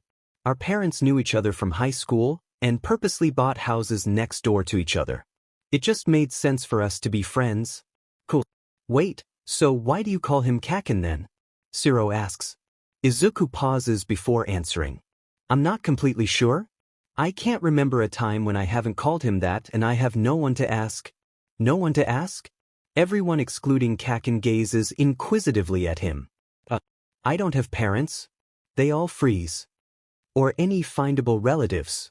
My mom is dead, my dad is missing, my maternal grandparents hate me and my mother, I have no idea where my uncle is, and my brother is a whole other story. So yeah, no one really." An awkward moment of silence progresses before Kirishima dares to break it. "Dude, can I hug you?" A nod of confirmation later, and Kirishima pulls him into one of the best hugs he's had in years. Seriously, for a guy with a rock-like hardening quirk, his personality is quite soft and nice. The rest of the Baku squad joins in too, and for a small while, Izuku lets himself just enjoy the hug. He doesn't see Kaken's suspicious glare or Shaken's wide eyes. "My mom is dead, my dad is missing, my grandparents hate me and my mother, I have no idea where my uncle is, and my brother is a whole other story." Katsuki hadn't heard Izuku talk about his dad in years. He'd never talked about his grandparents, and he'd never even mentioned an uncle. But a brother? Katsuki thinks back as far as he can and can't find a single memory of Izuku having a brother. Except, a dream comes to mind. A white-haired boy with scarlet eyes holding a young Izuku's hand. The boy looked 7, and crouched in front of the two was Izuku's father. The boy looked like a smaller, paler version of Izuku's dad with fewer freckles. If that wasn't a dream, then maybe the others that the boy featured in weren't either.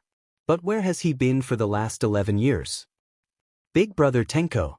Left speech bubble telephone pencil. 091 XXXXXX. Izuku's finger hovered over the call button before he steeled his nerve and pressed the phone button. The phone rings. Hello. Tenko? Aizu. Oh, it is you. Thank goodness. A huff of laughter. Course it is, brat. How've you been doing? As well as expected. Geez, what's with the formalities? Panic. Panic? I'm socially awkward. No judging. Izuku smiles as he hears another laugh come from his brother. Villain or not, he'd gotten attached to Tenko. He pushes a stray bit of his hair out of his face. It was almost long enough to tie up and Izuku was almost looking forward to when he could hold it back and out of his face. Tenko has long hair, Izuku remembered. I wonder what he does with it. Actually, Tenko starts, Aicha? Mumbling can be heard on the other end. The line is silent for a bit before Tenko finally says, Saturday afternoon, come to the bar in Yokohama, Kamino Ward. If you're free, I mean. And then he hung up. A bar in Kamino Ward. What an odd place to meet. Hisashi paced the bar, nerves creeping up his spine. He knew that he most likely wasn't going to talk to Izuku, but still. His son was going to be here, in the same building as him for the first time in years. He could do this. He could do this. He could do this. He can't do this. Hisashi groans and thunks his head down on the bench. Kurogiri pats his back. Sensei, perhaps you should take a walk, pause. One that lasts the entire visit. Honestly, that sounds like the best decision. Izuku's fist hovers over the door before knocking lightly. A man seemingly made out of missed answers, looking down at Izuku before asking, Shigaraki Tamura's brother, I assume? Izuku nods minutely, minorly confused as to who this person is. He wasn't a relative, Izuku knew that. Kuro. Tenko calls from inside, is that Izuku? The man, Kuro, calls out a confirmation and lets Izuku in. Tenko's sitting at the bar, a controller in his hand. He brightens upon seeing him. Hey Izu. Ever played Minecraft? They've probably been playing for too long. The entire city they've almost finished building, decorated inside and out and pulled together by roads lined with bushes and signs and lampposts and various other streets. The detail was extraordinary. Perfect even. They'd started at 10 a.m. It was now 6. The two of them had sunk an entire 8 hours into this. Izu, should we add graffiti? I mean, it should be as realistic as possible, right? And graffiti is kinda common. True, but maybe not the smaller ones? Like not the unreadable scribbles sort of graffiti but instead the pretty art sort. Tamura hums in agreement and sets to work designing a mural to import. Batting away a stray bit of hair, Izuku attempts to continue his work on the stand he's making, only to be repeatedly interrupted by the random piece of hair. He jumps as a misty hand appears in his vision. Looking up, he sees Kurogiri is offering a hair clip to him. White with small pearls, ornate and expensive looking. I noticed your hair was bothering you. Kurogiri explains. Oh no, I couldn't dash. I insist. Kurogiri watches Izuku slide the clip into his hair before saying, It was your mother's. He pauses. My mother's? Yes. She wore it at her wedding. Izuku brushes his fingers over the pearls. So, you knew her? Tenko was watching the two of them now with an unreadable expression. Yes, I did. I remember she was determined and bright, but I suppose you'd already know that as you are her son. Izuku looks away, remembering the few short memories he has of his mother in recent years. The stress and exhaustion that weighed down on her shoulders, her spotty memory, all of that. And all the other times where she wasn't there at all. She wasn't around all that often. She wasn't? Oh, damn his stupid mumbling habit. He thought he'd killed that. She worked a lot of night shifts. At the hospital. Wasn't Maman a lawyer? Tenko cuts in, seeming confused. She was, then she changed careers. I don't know why. Silence reigned for a moment before the front door downstairs slammed open. 2 hours earlier. Hisashi sighed as he made his way down a rare empty street in Tokyo, his head filled with memories of his brother and how much he loved going on walks like these.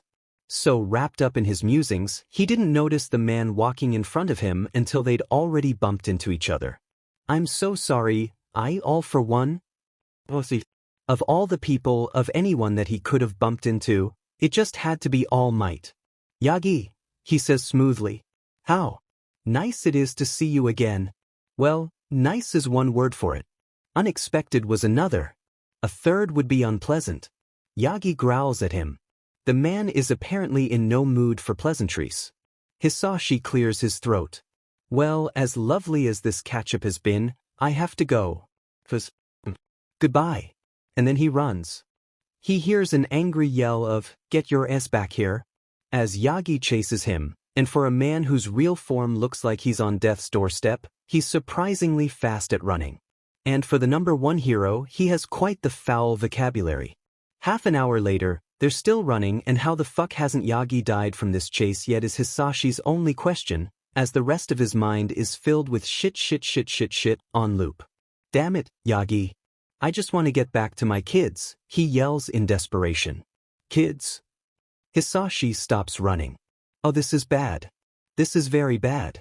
And then Yagi tackles him from behind, adding both a whole new level of bad on top and also an added level of pain. How are you alive? I don't know, how are you? Especially after that run. You lost a lot of blood after that, and I must admit, I'm genuinely concerned. A likely story. You have no heart. Hisashi stares at Yagi, caught between amusement and confusion because who told him something as ridiculous as that? Yagi, he says flatly, I cried for nearly 2 hours when my son was born while my wife's best friend's husband comforted me. Lies. To my dismay and embarrassment, that story is unfortunately not a lie.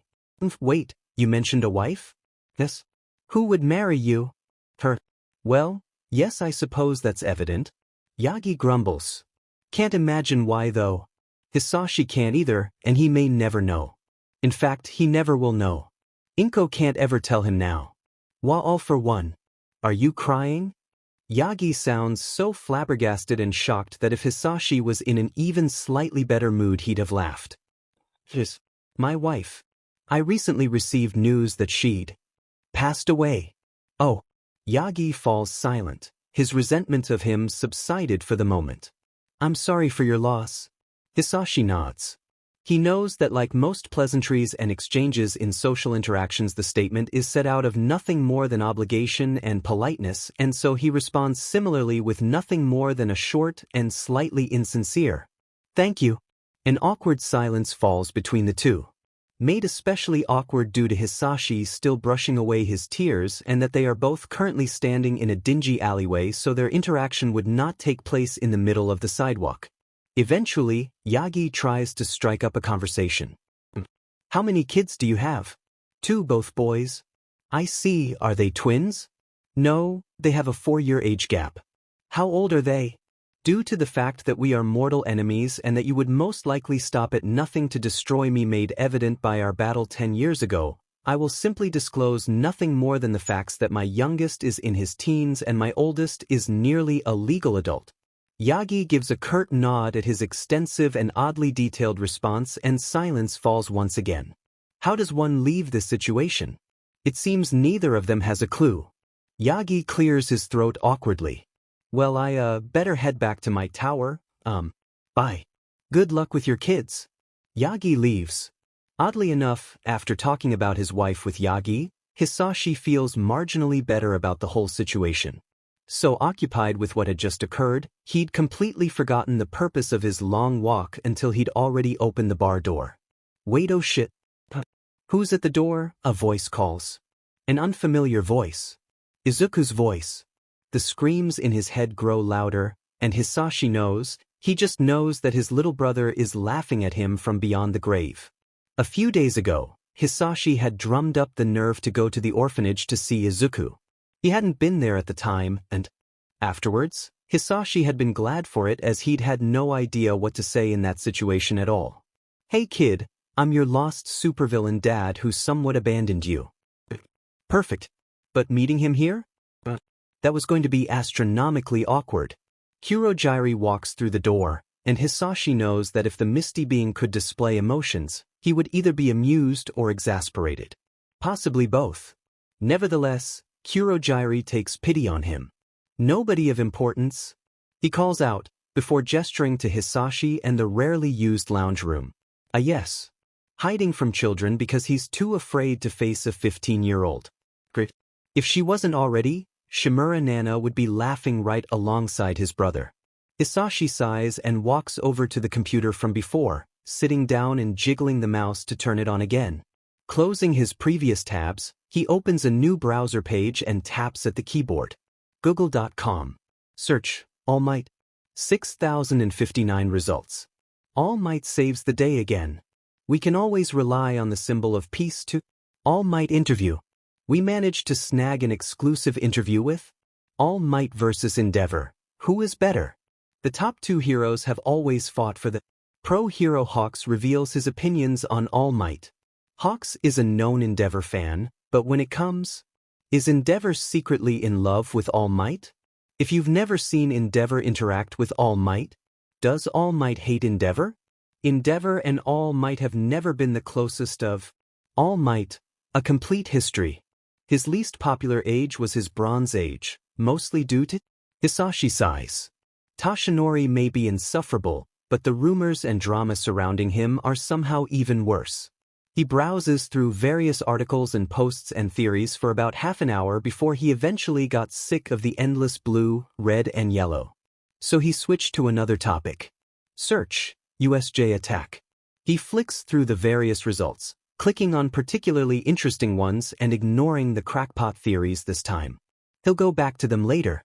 Hisashi didn't realize someone had entered the room until he cleared his throat and spoke up. Hey did. So. Nemuri looks over to Hawks. Green reacted kinda oddly to the mention of All Might, huh?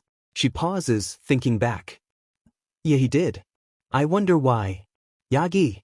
Toshinori starts, turning to see his coworker Midnight walking towards him. Despite her costume, appearance and sadistic ways, Toshinori had come to know that she was a lovely woman with a strong will and a great quirk which she used in many ways. Ah, hello Midnight. Do you need something? Well, I had a question actually. Have you ever met a young boy named Midoriya Izuku? Can I be a hero? Green eyes on a face just like his, freckles and all. Hope shines in his eyes, his unattainable dream laid before him. Best to snuff out the boy's dreams now than for his dreams to snuff out the boy, naive and young. I'm sorry, but you can't become a hero. The quirkless are just too fragile, too weak for this line of work. It was for the best. He had one of the strongest quirks ever found and he'd been injured gravely. Nobody quirkless could ever be a hero. That's what Toshinori been told. Your dream is crazy and stupid. And they were right. He'd learned that and now the boy had to too. Yes, once. Why do you ask? The woman bounces in place cheerfully. Well, that little cinnamon roll shortcake is my very good friend and best student, and I was simply wondering as he reacted quite oddly to the mention of you. Toshinori blinks. Oddly? He dropped a glass. Oh. She watches him, obviously expecting an answer and both being very aware that Toshinori was stalling. Yagi, I need to talk to you about your lesson plans. Shota calls, walking over. Of course. Well, it was nice talking to you Midnight, goodbye. And he rushes off. Shota. I know you had no intention of talking to Yagi about his lesson plans. I heard you tell Hisashi that you, and I quote, will know they are going to crash and burn, but if he doesn't tell me I have plausible deniability for when Netsu asks me, so why? Nemuri exclaims. Shota sighs, in that exasperated, done with this way he tends to. Because you were harassing him? Yes, over a child's well-being. Shota pauses. What? My student, Midoriya Izuku, reacts badly to even the mention of All Might. You can't blame me if I didn't find that even the slightest bit suspicious. Midoriya Izuku? I met him at the police station 2 days ago. Nemuri reels back in surprise. Police station? What did the kid do to end up in a police station? If I recall, Shota muses, the boy was falsely accused of murder. Murder? The bright, happy child she saw so often in her class and at work, the one that befriended the quietest kid in the class, the one that had been dealt the worst hand he could have ever been dealt, had been accused of murder. That was absurd. Fortunately, the man before her continues, I was able to prove his innocence before he got more than a bruise. Bruise? What bruise? The one he's hiding surprisingly, or maybe scarily well with concealer. If I hadn't already seen it, I wouldn't know it was there. In fact, I can't see it at all, and I would have assumed it had healed if I didn't know how bad the bruise was. She winces. Oh geez, with that sort of luck, I wouldn't be surprised if Midoriya was near a villain at this very moment. Don't jinx it. Izuku examines the villain in front of him. The white-haired man gets up from his seat and stares at him in surprise. Izuku. Hello, father. It's been a while, hasn't it? Izuku says in a dull monotone, watching his father wince at the blatant passive-aggressive jab at his absence. Izuku Oh. First, I will speak, and after that, then you can give me your reasonings. To start with, do you know how hard it was for Mom to support me on her own? She was always working, day and night, endless hours at the hospital. Did you even pay child support? No, don't answer that, I'll find out later. Furthermore, in case you're not aware, I'm quirkless. For the longest time, I was sure that was why you left, just like everyone else did. I had no friends, and the only family I had left was my mom, who again was so busy she was barely there. My school was hell. I got detention for being pushed through a window once, and after Mom dies it only got worse. I wasn't just the loser quirkless freak whose father had left because he hated him, I was the loser quirkless freak whose dad left and his mother killed herself because they both hated me. The orphanage was horrible, and 2 days ago I got arrested for accused murder. This isn't even everything. I went through all of this and more, but where were you? I thought, if only for a moment, that since Mom was gone you'd come home to take care of me. Instead, I was shipped off to a rickety orphanage full of children who wanted nothing to do with me except bring me pain for their enjoyment. Do you know how that felt? Isuku feels tears on his cheeks, but he ignores them. Do you know what it was like to be hated and tossed away because you don't have a quirk? Of course you don't. You have one. You have a quirk, and an amazing one I will ask thousands of questions about later, but right now I just want answers. So now it's your turn. Now, you tell me why. His father, who also has tears dripping down his face, brushes them away. You want to hear my story? From start to end? Isuku nods, and his dad gestures towards the couch. Sitting down opposite his father, he watches the man sigh and run his hand through his hair. This story will go on for a while. I've got time. His dad nods and begins to recite a tale that started 200 years ago, one that starts with 2 brothers and ends with 2 enemies. Naomasa had a sense that today would not be a good day. He wasn't sure why, as so far the day had been great. He'd stocked up on his favorite coffee that he'd run out of during the case he'd wrapped up yesterday, and that poor kid who was accused of murder and was practically assaulted by Muto. Nobody liked Officer Muto, and as such nobody batted an eye when Eraser dragged his probably unconscious body across the floor, only telling the officer at the door, he's resting. Yeah, just resting, before proceeding to pull the body through the door, accidentally hitting his head several times. The death of Earl Furitani was chalked up to the previous cause, choking on his food rather than the kid poisoning him as the wife claimed. Naomasa was fairly sure the entire thing had been made up for the media, as the woman had gone through a long, exaggerated interview over the ordeal. Thankfully she didn't reveal the kid's name, but she didn't refrain from insulting the teen in multiple ways, claiming he was a crazy, deranged little kid who'd taken advantage of their generosity when they took him in and saying that he was acting out for attention. The irony in her claims went unnoticed by her. So yes, today was a good day. Until it wasn't. Toshinori threw the door to his office open, along with the bold announcement of, "All for One is alive." Naomasa spat out his coffee. Today was no longer a good day. A long time ago, there were 2 brothers. 2 brothers alone in a war-torn world with nobody but each other for solace. Their parents were no help, neglective and distant, but upon the eldest's 10th birthday their neglect towards him turned to hate. Quirks were not widely smiled upon at the time, with most despising them and the rest either supporting them or having them. The eldest just so happened to be in the final group, holding a quirk unlike any that had ever been seen. His parents ordered him to never, ever tell anyone about his quirk. The younger was weak, sickly, and often ill, spending the majority of his childhood in the hospital. This where he'd met his best friend. A little boy with hair like the night sky and silver eyes like the stars, quiet but in no way shy. He'd been sent there by his parents to be cured of his quirk, called stealth. They grew up in that hospital together, relying on each other for companionship. Neither of the brothers told the boy what the elder's quirk was, leaving it simply at that he had one. They both agreed that he didn't need to know. Nobody needed to know. But at the age of 15, it all fell through. The elder of the 2 had gotten mad. Madder than he had been in a very long time. That single moment of fury had cost him everything. He wasn't just another kid anymore. He'd gone viral as the kid who could steal people's quirks. Some saw him as a monster. Others as their savior, the one who could rid the world of this plague that tore them apart. The only person whose opinion of him remained the same was his little brother's, who knew in his heart that his brother could never do something so cruel. Whispers followed him everywhere he went, eyes judging him from every angle. The quirk thief. That's what he was called by those who feared him. People avoided him like the plague, refusing to even acknowledge him. But one day someone approached him. Someone who had a request that changed his fate forever. "Please, sir, I beg of you, take away this curse of mine." "Take it away? You want me to take it away? Why, this curse of mine has ruined it all. I thought I could hide it, keep it hidden away, but it didn't work. It's taken everything from me, so I want you to take it. That is assuming that the rumors were true. Hisashi studied the man before him, kneeling before him in desperation. It was then he knew exactly what to do. Soon after that, it was one after another.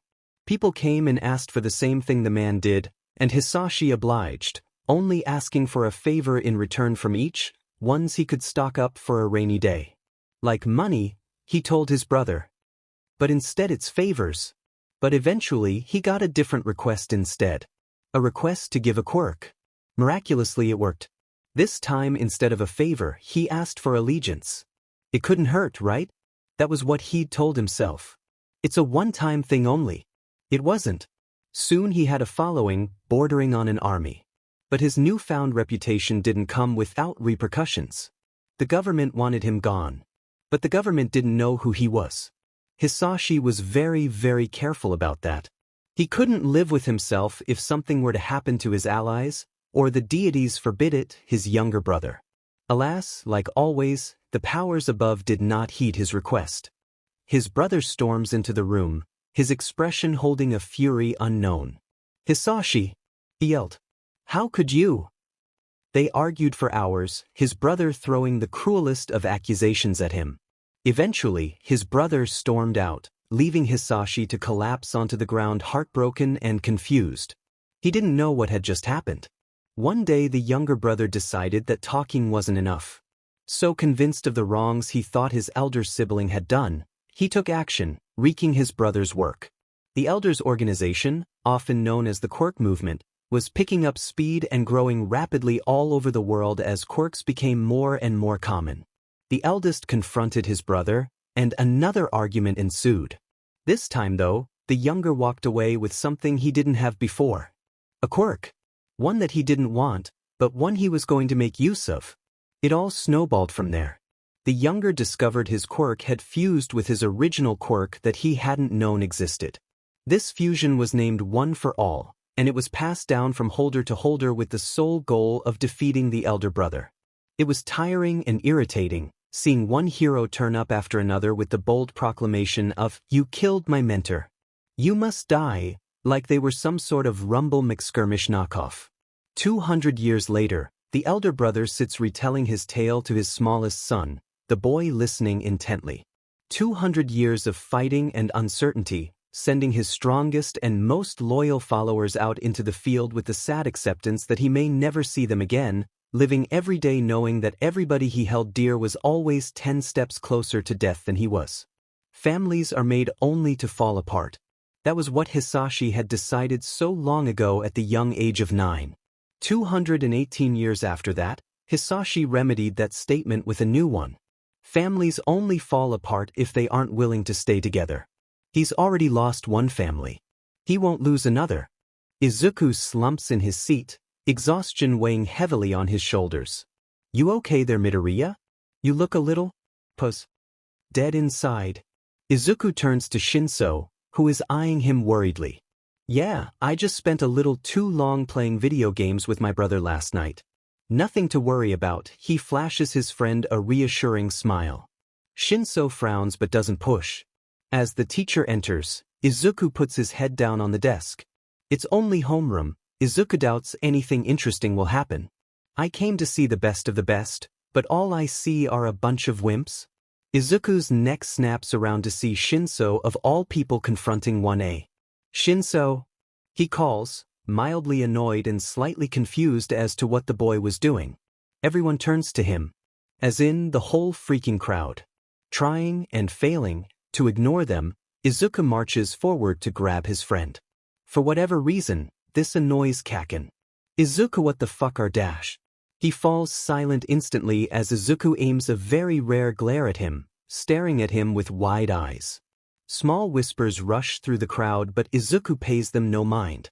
"I'm a sleep-deprived, very confused teenager who wants to eat, and if I need to slap someone to get what I want, I will do it with zero hesitation." He doesn't realize that he says this aloud, nor does he register the fact that his glare hasn't faded. Honestly, it seems to have gotten even worse, and the crowd is starting to look a tad pale. Dragging his friend behind him, Izuku heads outside wanting one thing and one thing only. Answers. Now, Shinsu's face goes from irritated to paper white in seconds in the face of one very tired, very fed up, and very, very perplexed Midoriya Izuku. Namuri jumps and nearly drops her phone in the wastebasket beside her as Shota slams his hands onto her desk. Two of you kids got into a mess with mine today. Who was it? I swear if it was the Mikiso siblings dash. Shota cuts her off. Nope, it was a kid who looked like he'd gotten about as much sleep as me in the last 3 years and also your favorite student. Shinso and Midoriya? It's funny how I didn't even need to describe the second kid as anything more than your favorite and you immediately knew who it was. She tosses a ball of paper at him. Izuku crouches in the corner of the waiting room his class is in, already knowing that this will be a mess. Midoriya. He looks up to see a boy who believes is named Gisu Yaro glowering at him. Ah yes. You are nothing more than a weakling, an inconvenience at best. The room went silent. If you really insist on getting in the way of the actually useful people, then please at least try not to embarrass the entire Gen Ed course. To Izuku's surprise, almost the entire class started speaking up for him except for a boy he'd seen hanging around Gisu a lot. They're all interrupted by the roar of the crowd outside. And next up, we have the determined 1B. Present Mick's voice echoes through the stadium and into their waiting spot. Knowing they'll be called up soon, Gisu simply gives Izuku an "I'm watching you" gesture before stalking off to his friend. Next up we have the Super Gen Ed course. The Gen Ed course classes file out, followed by much less enthusiastic clapping that's more polite than sincere. Well, except for a few. One of whom being Himiko. Hey Himiko, have you ever seen the UA Sports Festival? The teenage girl thinks for a bit before nodding. Only a few times, but yeah. Why do you ask? Izuku looks away awkwardly, reaching into his pocket. Well, all students are given one pass to give out to their families, and since my family can't come, he pulls out a ticket. Do you want to come instead? The hug he received squeezed his breath right out of him. He could spot the bubbly blonde from where he was standing, and upon noticing his attention she waved cheerfully at him. Her smile was bright if a little nervous. Izuku wasn't sure, but he had a feeling that Himiko hadn't been to this sort of thing for a while, if ever. Kaken stepped up for his speech. I wanted to say, I am gunning for the top. I'm going to beat you all. Shouts begin to rise through the crowd, but Kaken overpowers them all with his next statement, one that makes Izuku look up in shock. There's only one person who I think can beat me. Only one person in the entire world can really, truly beat me, and because of that, I look forward to our match, Izuku. Don't disappoint me. Izuku flushes at being addressed so directly in front of the entire country, looking down to hide his embarrassment. This wasn't what the crowd expected, but they were all for it, cheering and whooping as if Katsuki had already won. This was going to be one heck of a sports festival. Tamura blinks at the screen. Faintly he remembers a little boy with a loud voice and a bold attitude, skull shirts and red eyes, blonde hair and overconfidence. Seeing him here now, challenging Izuku on live TV. Tamura had to admit, the kid had guts. Seeking out his brother's face in the crowd, he snorted at seeing it a pale shade of "oh shit." Reaching into his pocket, Tamura pulls out the crumpled ticket. Too many risks he'd set at the time. Izuku had insisted he keep it anyway. Eyes turning towards the bathroom which contained almost everything he needed. And with a little help. Tamura nods and stands with intention. Let's do this. Katsuki sighs quietly as he steps down from the podium, slightly relieved that it was over. Peppermint gave him the side eye, raising an eyebrow at him. What did you do that for? Katsuki rolls his eyes and sends a blankly annoyed look back. Just what you think I did. Peppermint sends him a blank stare. Challenging Aizu doesn't seem smart. For who, him or me? Either. But Katsuki scoffs, although he has to admit, Peppermint has a point. Wait, did they just have a telepathic conversation? His challenge provoked everyone in a multitude of ways. The kids in Izuku's class were fussing over him lightly, while Katsuki's classmates were not so subtly whispering among themselves about who Izuku could be and why Katsuki had challenged him and, why is this Izuku's person so special? Midnight snaps her whip and declares the first event. An obstacle race. Katsuki looks over to Izuku. That one look over tells him all he needs to know. Izuku planned for this. His classmates, however stupid they may be, aren't that stupid, probably, and notice the object of his attention. Ooh, is that the Izuku you mentioned? Invisibitch, Hagakure, his mind tells him. Asks, way too perky for his liking. Katsuki growls and stomps off. Go! A surge of student rushes forward. Just like Izuku planned. Trusting Shinso to have a plan of his own, Izuku pushes his fear aside and jumps onto the nearest person. Ignoring the hey they let out, Izuku continues across the sea of students. Then he falls down into the mess of students. Or he was about to before a blazing heat wrapped around his wrist and yanked him up. Kaken. Throwing Izuku down as soon as he'd cleared the crowd, Kaken shoots forward towards the front. Izuku's already running. He takes a moment to listen to the commentary and he's surprised to realize it's focused on himself and his childhood friend. And Bakugo just helped a random student. Eraser, any comment? Uncharacteristic of him, but his speech was too. It's entirely likely that this boy was the one mentioned earlier in his speech. Izuku winces at the attention and puts on a small burst of speed, blending in amongst the other kids at the front. Dude. Izuku turns, surprised to see Shiro there. You're fast. Is that your quirk? He blinks, then shrugs. Maybe, maybe not, he responds playfully, before pushing himself further, overtaking Shiro easily. Continuing to run, Izuku sees two robots, similar to the ones Kaken described being at the entrance exam. Shoto seems to have iced them over, and Izuku watched the two collapse onto each other. Not hesitating, he runs up onto the fallen machines by grabbing the edge of the robot and pulling himself up in a swinging motion and hopping down off the other side and not stopping when he hears tearing metal behind him. He sees Kaken and Shoto ahead of him as the three of them all approach the next obstacle. A massive chasm, wires stretching across from one side to the other with an endless pit below, and pitch black and suffocating as that closet had been so long ago. Shoto hesitates. Only for the slightest second. But it's enough for Izuku to pass him, darting straight towards the chasm with no pause. And he lands perfectly on a wire. It reminded him of so many years ago, climbing trees with Kaken and scampering along that log across the river. Izuku runs straight across the thin, twisted strands of metal, his teeth gritted and eyes narrowed as his forest green hair curls around his head. Izuku hears his English teacher yell something but he pays it no mind, continuing to run across the wire. Yu blinks at the TV. Hey, wait a minute, is that green? The heroes nearby who hear her turn to the screen, gasping excitedly as they realize she's right. Hawk seems especially excited, his wings fluffing as he bounces on the spot like a kid on a sugar high. Weirdo Birdman. Reaching the other side of the chasm, Izuku continues towards the next obstacle. A minefield. Refusing to slow down, Izuku analyzes the obstacle as quickly as he could. It wasn't apparent, but there was a pattern among the mines. They were set out in specific places, the space between them enough to step but not enough for it to be anywhere near easy. Izuku examines the pattern and maps out an unobstructed path to the end based on the recurring shapes he could see from his current viewpoint. Enacting his plan, he runs in the exact path he planned and is pleased when he finds that he was completely correct. Wow. While Bakugo and Todoroki are speeding across the minefield using their quirks and the green kid from before is just shooting forward like a human bullet. That is your worst exaggeration yet, even including 2 minutes ago when you compared Hatsum to a toaster. Who is Hatsum, and why is she a toaster? Ignoring the commentary's increasing weirdness, Izuku can see Shoto and Kaken running ahead.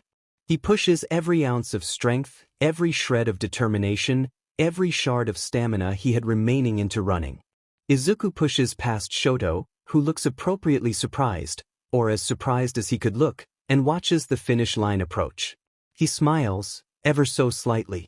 Watching a grinning Kaken blast across the line, Izuku knows his plan has worked. Running after him with Shoto right behind, Izuku gasps for air as soon as he's able to stop, pulling his hands behind his head to ease his stitch and pulling as much air into his lungs as he's physically able to take. Kaken turns back to smirk at him, but all Izuku does is smile calmly back. Kaken glares at him with suspicion. What are you up to, Izu? Izuku's smile grows, before evolving into a chuckle. Then he begins to laugh quietly, his stress and anticipation seeping into it. Nobody can hear it but himself and the two others on the field. Judging off of Shoto's mildly alarmed face and Kaken's now wide eyes, his laugh was ever so slightly disturbing. That's fine. This is fine. Completely okay and fine. Walking off the field as soon as he's allowed, he heads towards the cafeteria in search of food. He's stopped by somebody clearing their throat behind him. Hello, young Midoriya. Hi. The heroes turn to him. I turned up a bit late, am I still allowed into the festival? They look at each other, then back at Tamura. Yeah. Head on through. He nods, then nervously steps through the gates with a quiet prayer to the gods he doesn't believe in. Child-friendly, I'm so proud of him. Chicken Little, he did so well. Yay! Mountain Climber, geez we get it you love the green kid. Mountain Climber, but the shiftest guy just entered the arena? He missed the entire first round and he looks so sus? Chicken Little, paranoid LMAO. Mountain Climber, guffs with a shut up. Izuku paled. Why of all people did he have to run into him? I see you did quite well out there. Are you aiming for the hero? Of course. I suppose you would be, considering that performance. Izuku takes a few steps back. I don't see how that's your business. The taller man laughs an insincere laugh, the type that adults do when a child tries to tell a joke. The kind that by now Izuku knows is a not very nice laugh. This is why I don't trust teachers. Midnight had his bare minimum of trust due to how he knew her outside of school, but aside from that, his teachers were on thin ice. The gaunt man steps closer. Well, it seems my advice went unheard. Izuku can hear the quiet threat. You've done very well despite your little disability. You didn't listen to him. But after this round, playtime's over. So he's going to make you. The blonde man loomed above him. He didn't mean to get this comfortable, he didn't mean to get used to this. It was always only a matter of time, wasn't it? It always happened, it always went south. The calm couldn't last for long. Izuku feels his breath hitch, panic taking over. Hey! All Might starts, turning towards the dark-haired stranger behind him. Leave him alone. The stranger has his fists clenched and his ruby eyes are narrowed, daring All Might to defy him. Messy black hair curls around his rough face, falling onto the shoulders of his oversized hoodie. It wasn't a stranger. It was his brother. His hair had been dyed and he'd removed his hands, effectively hiding his appearance as Shigaraki Tamura from his enemies. Tenko, Izuku whispered, glad for his brother's intervention. Tenko steps forward, gently taking him by the wrist and pulling him away from All Might. And who might you be, young man? Blood-red eyes flick to electric blue, meeting them without fear. Tenko. Shimura Tenko. And without further ado, he marched off with Izuku trailing behind. Neither spot the man's paper-white face.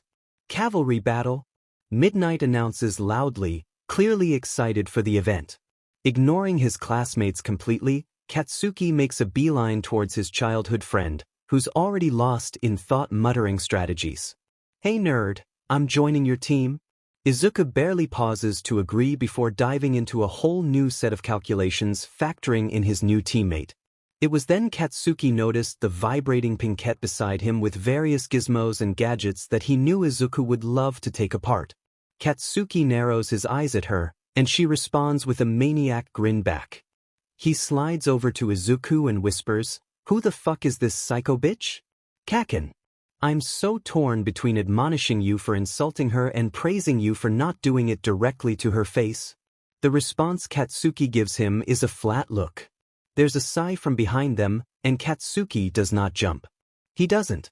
So, Eyebags drawls, "You got room for me on this boat?" Cocky bastard. Izuku can tell that Shinso is nervous, his face casually blank, making sure he has a way of playing it off if rejected. Izuku nods, happy to have him on the team. As they inform Mei of their quirks, she practically starts vibrating. It would be concerning if Izuku didn't know exactly what it felt like to be in her position. As they plan, Izuku can feel his confidence growing. They can do this. So when the second round begins, He has no doubts about his team. His eyes meet Shoto's from across the field. I'll help you. I'll save you, even if it means I have to beat you.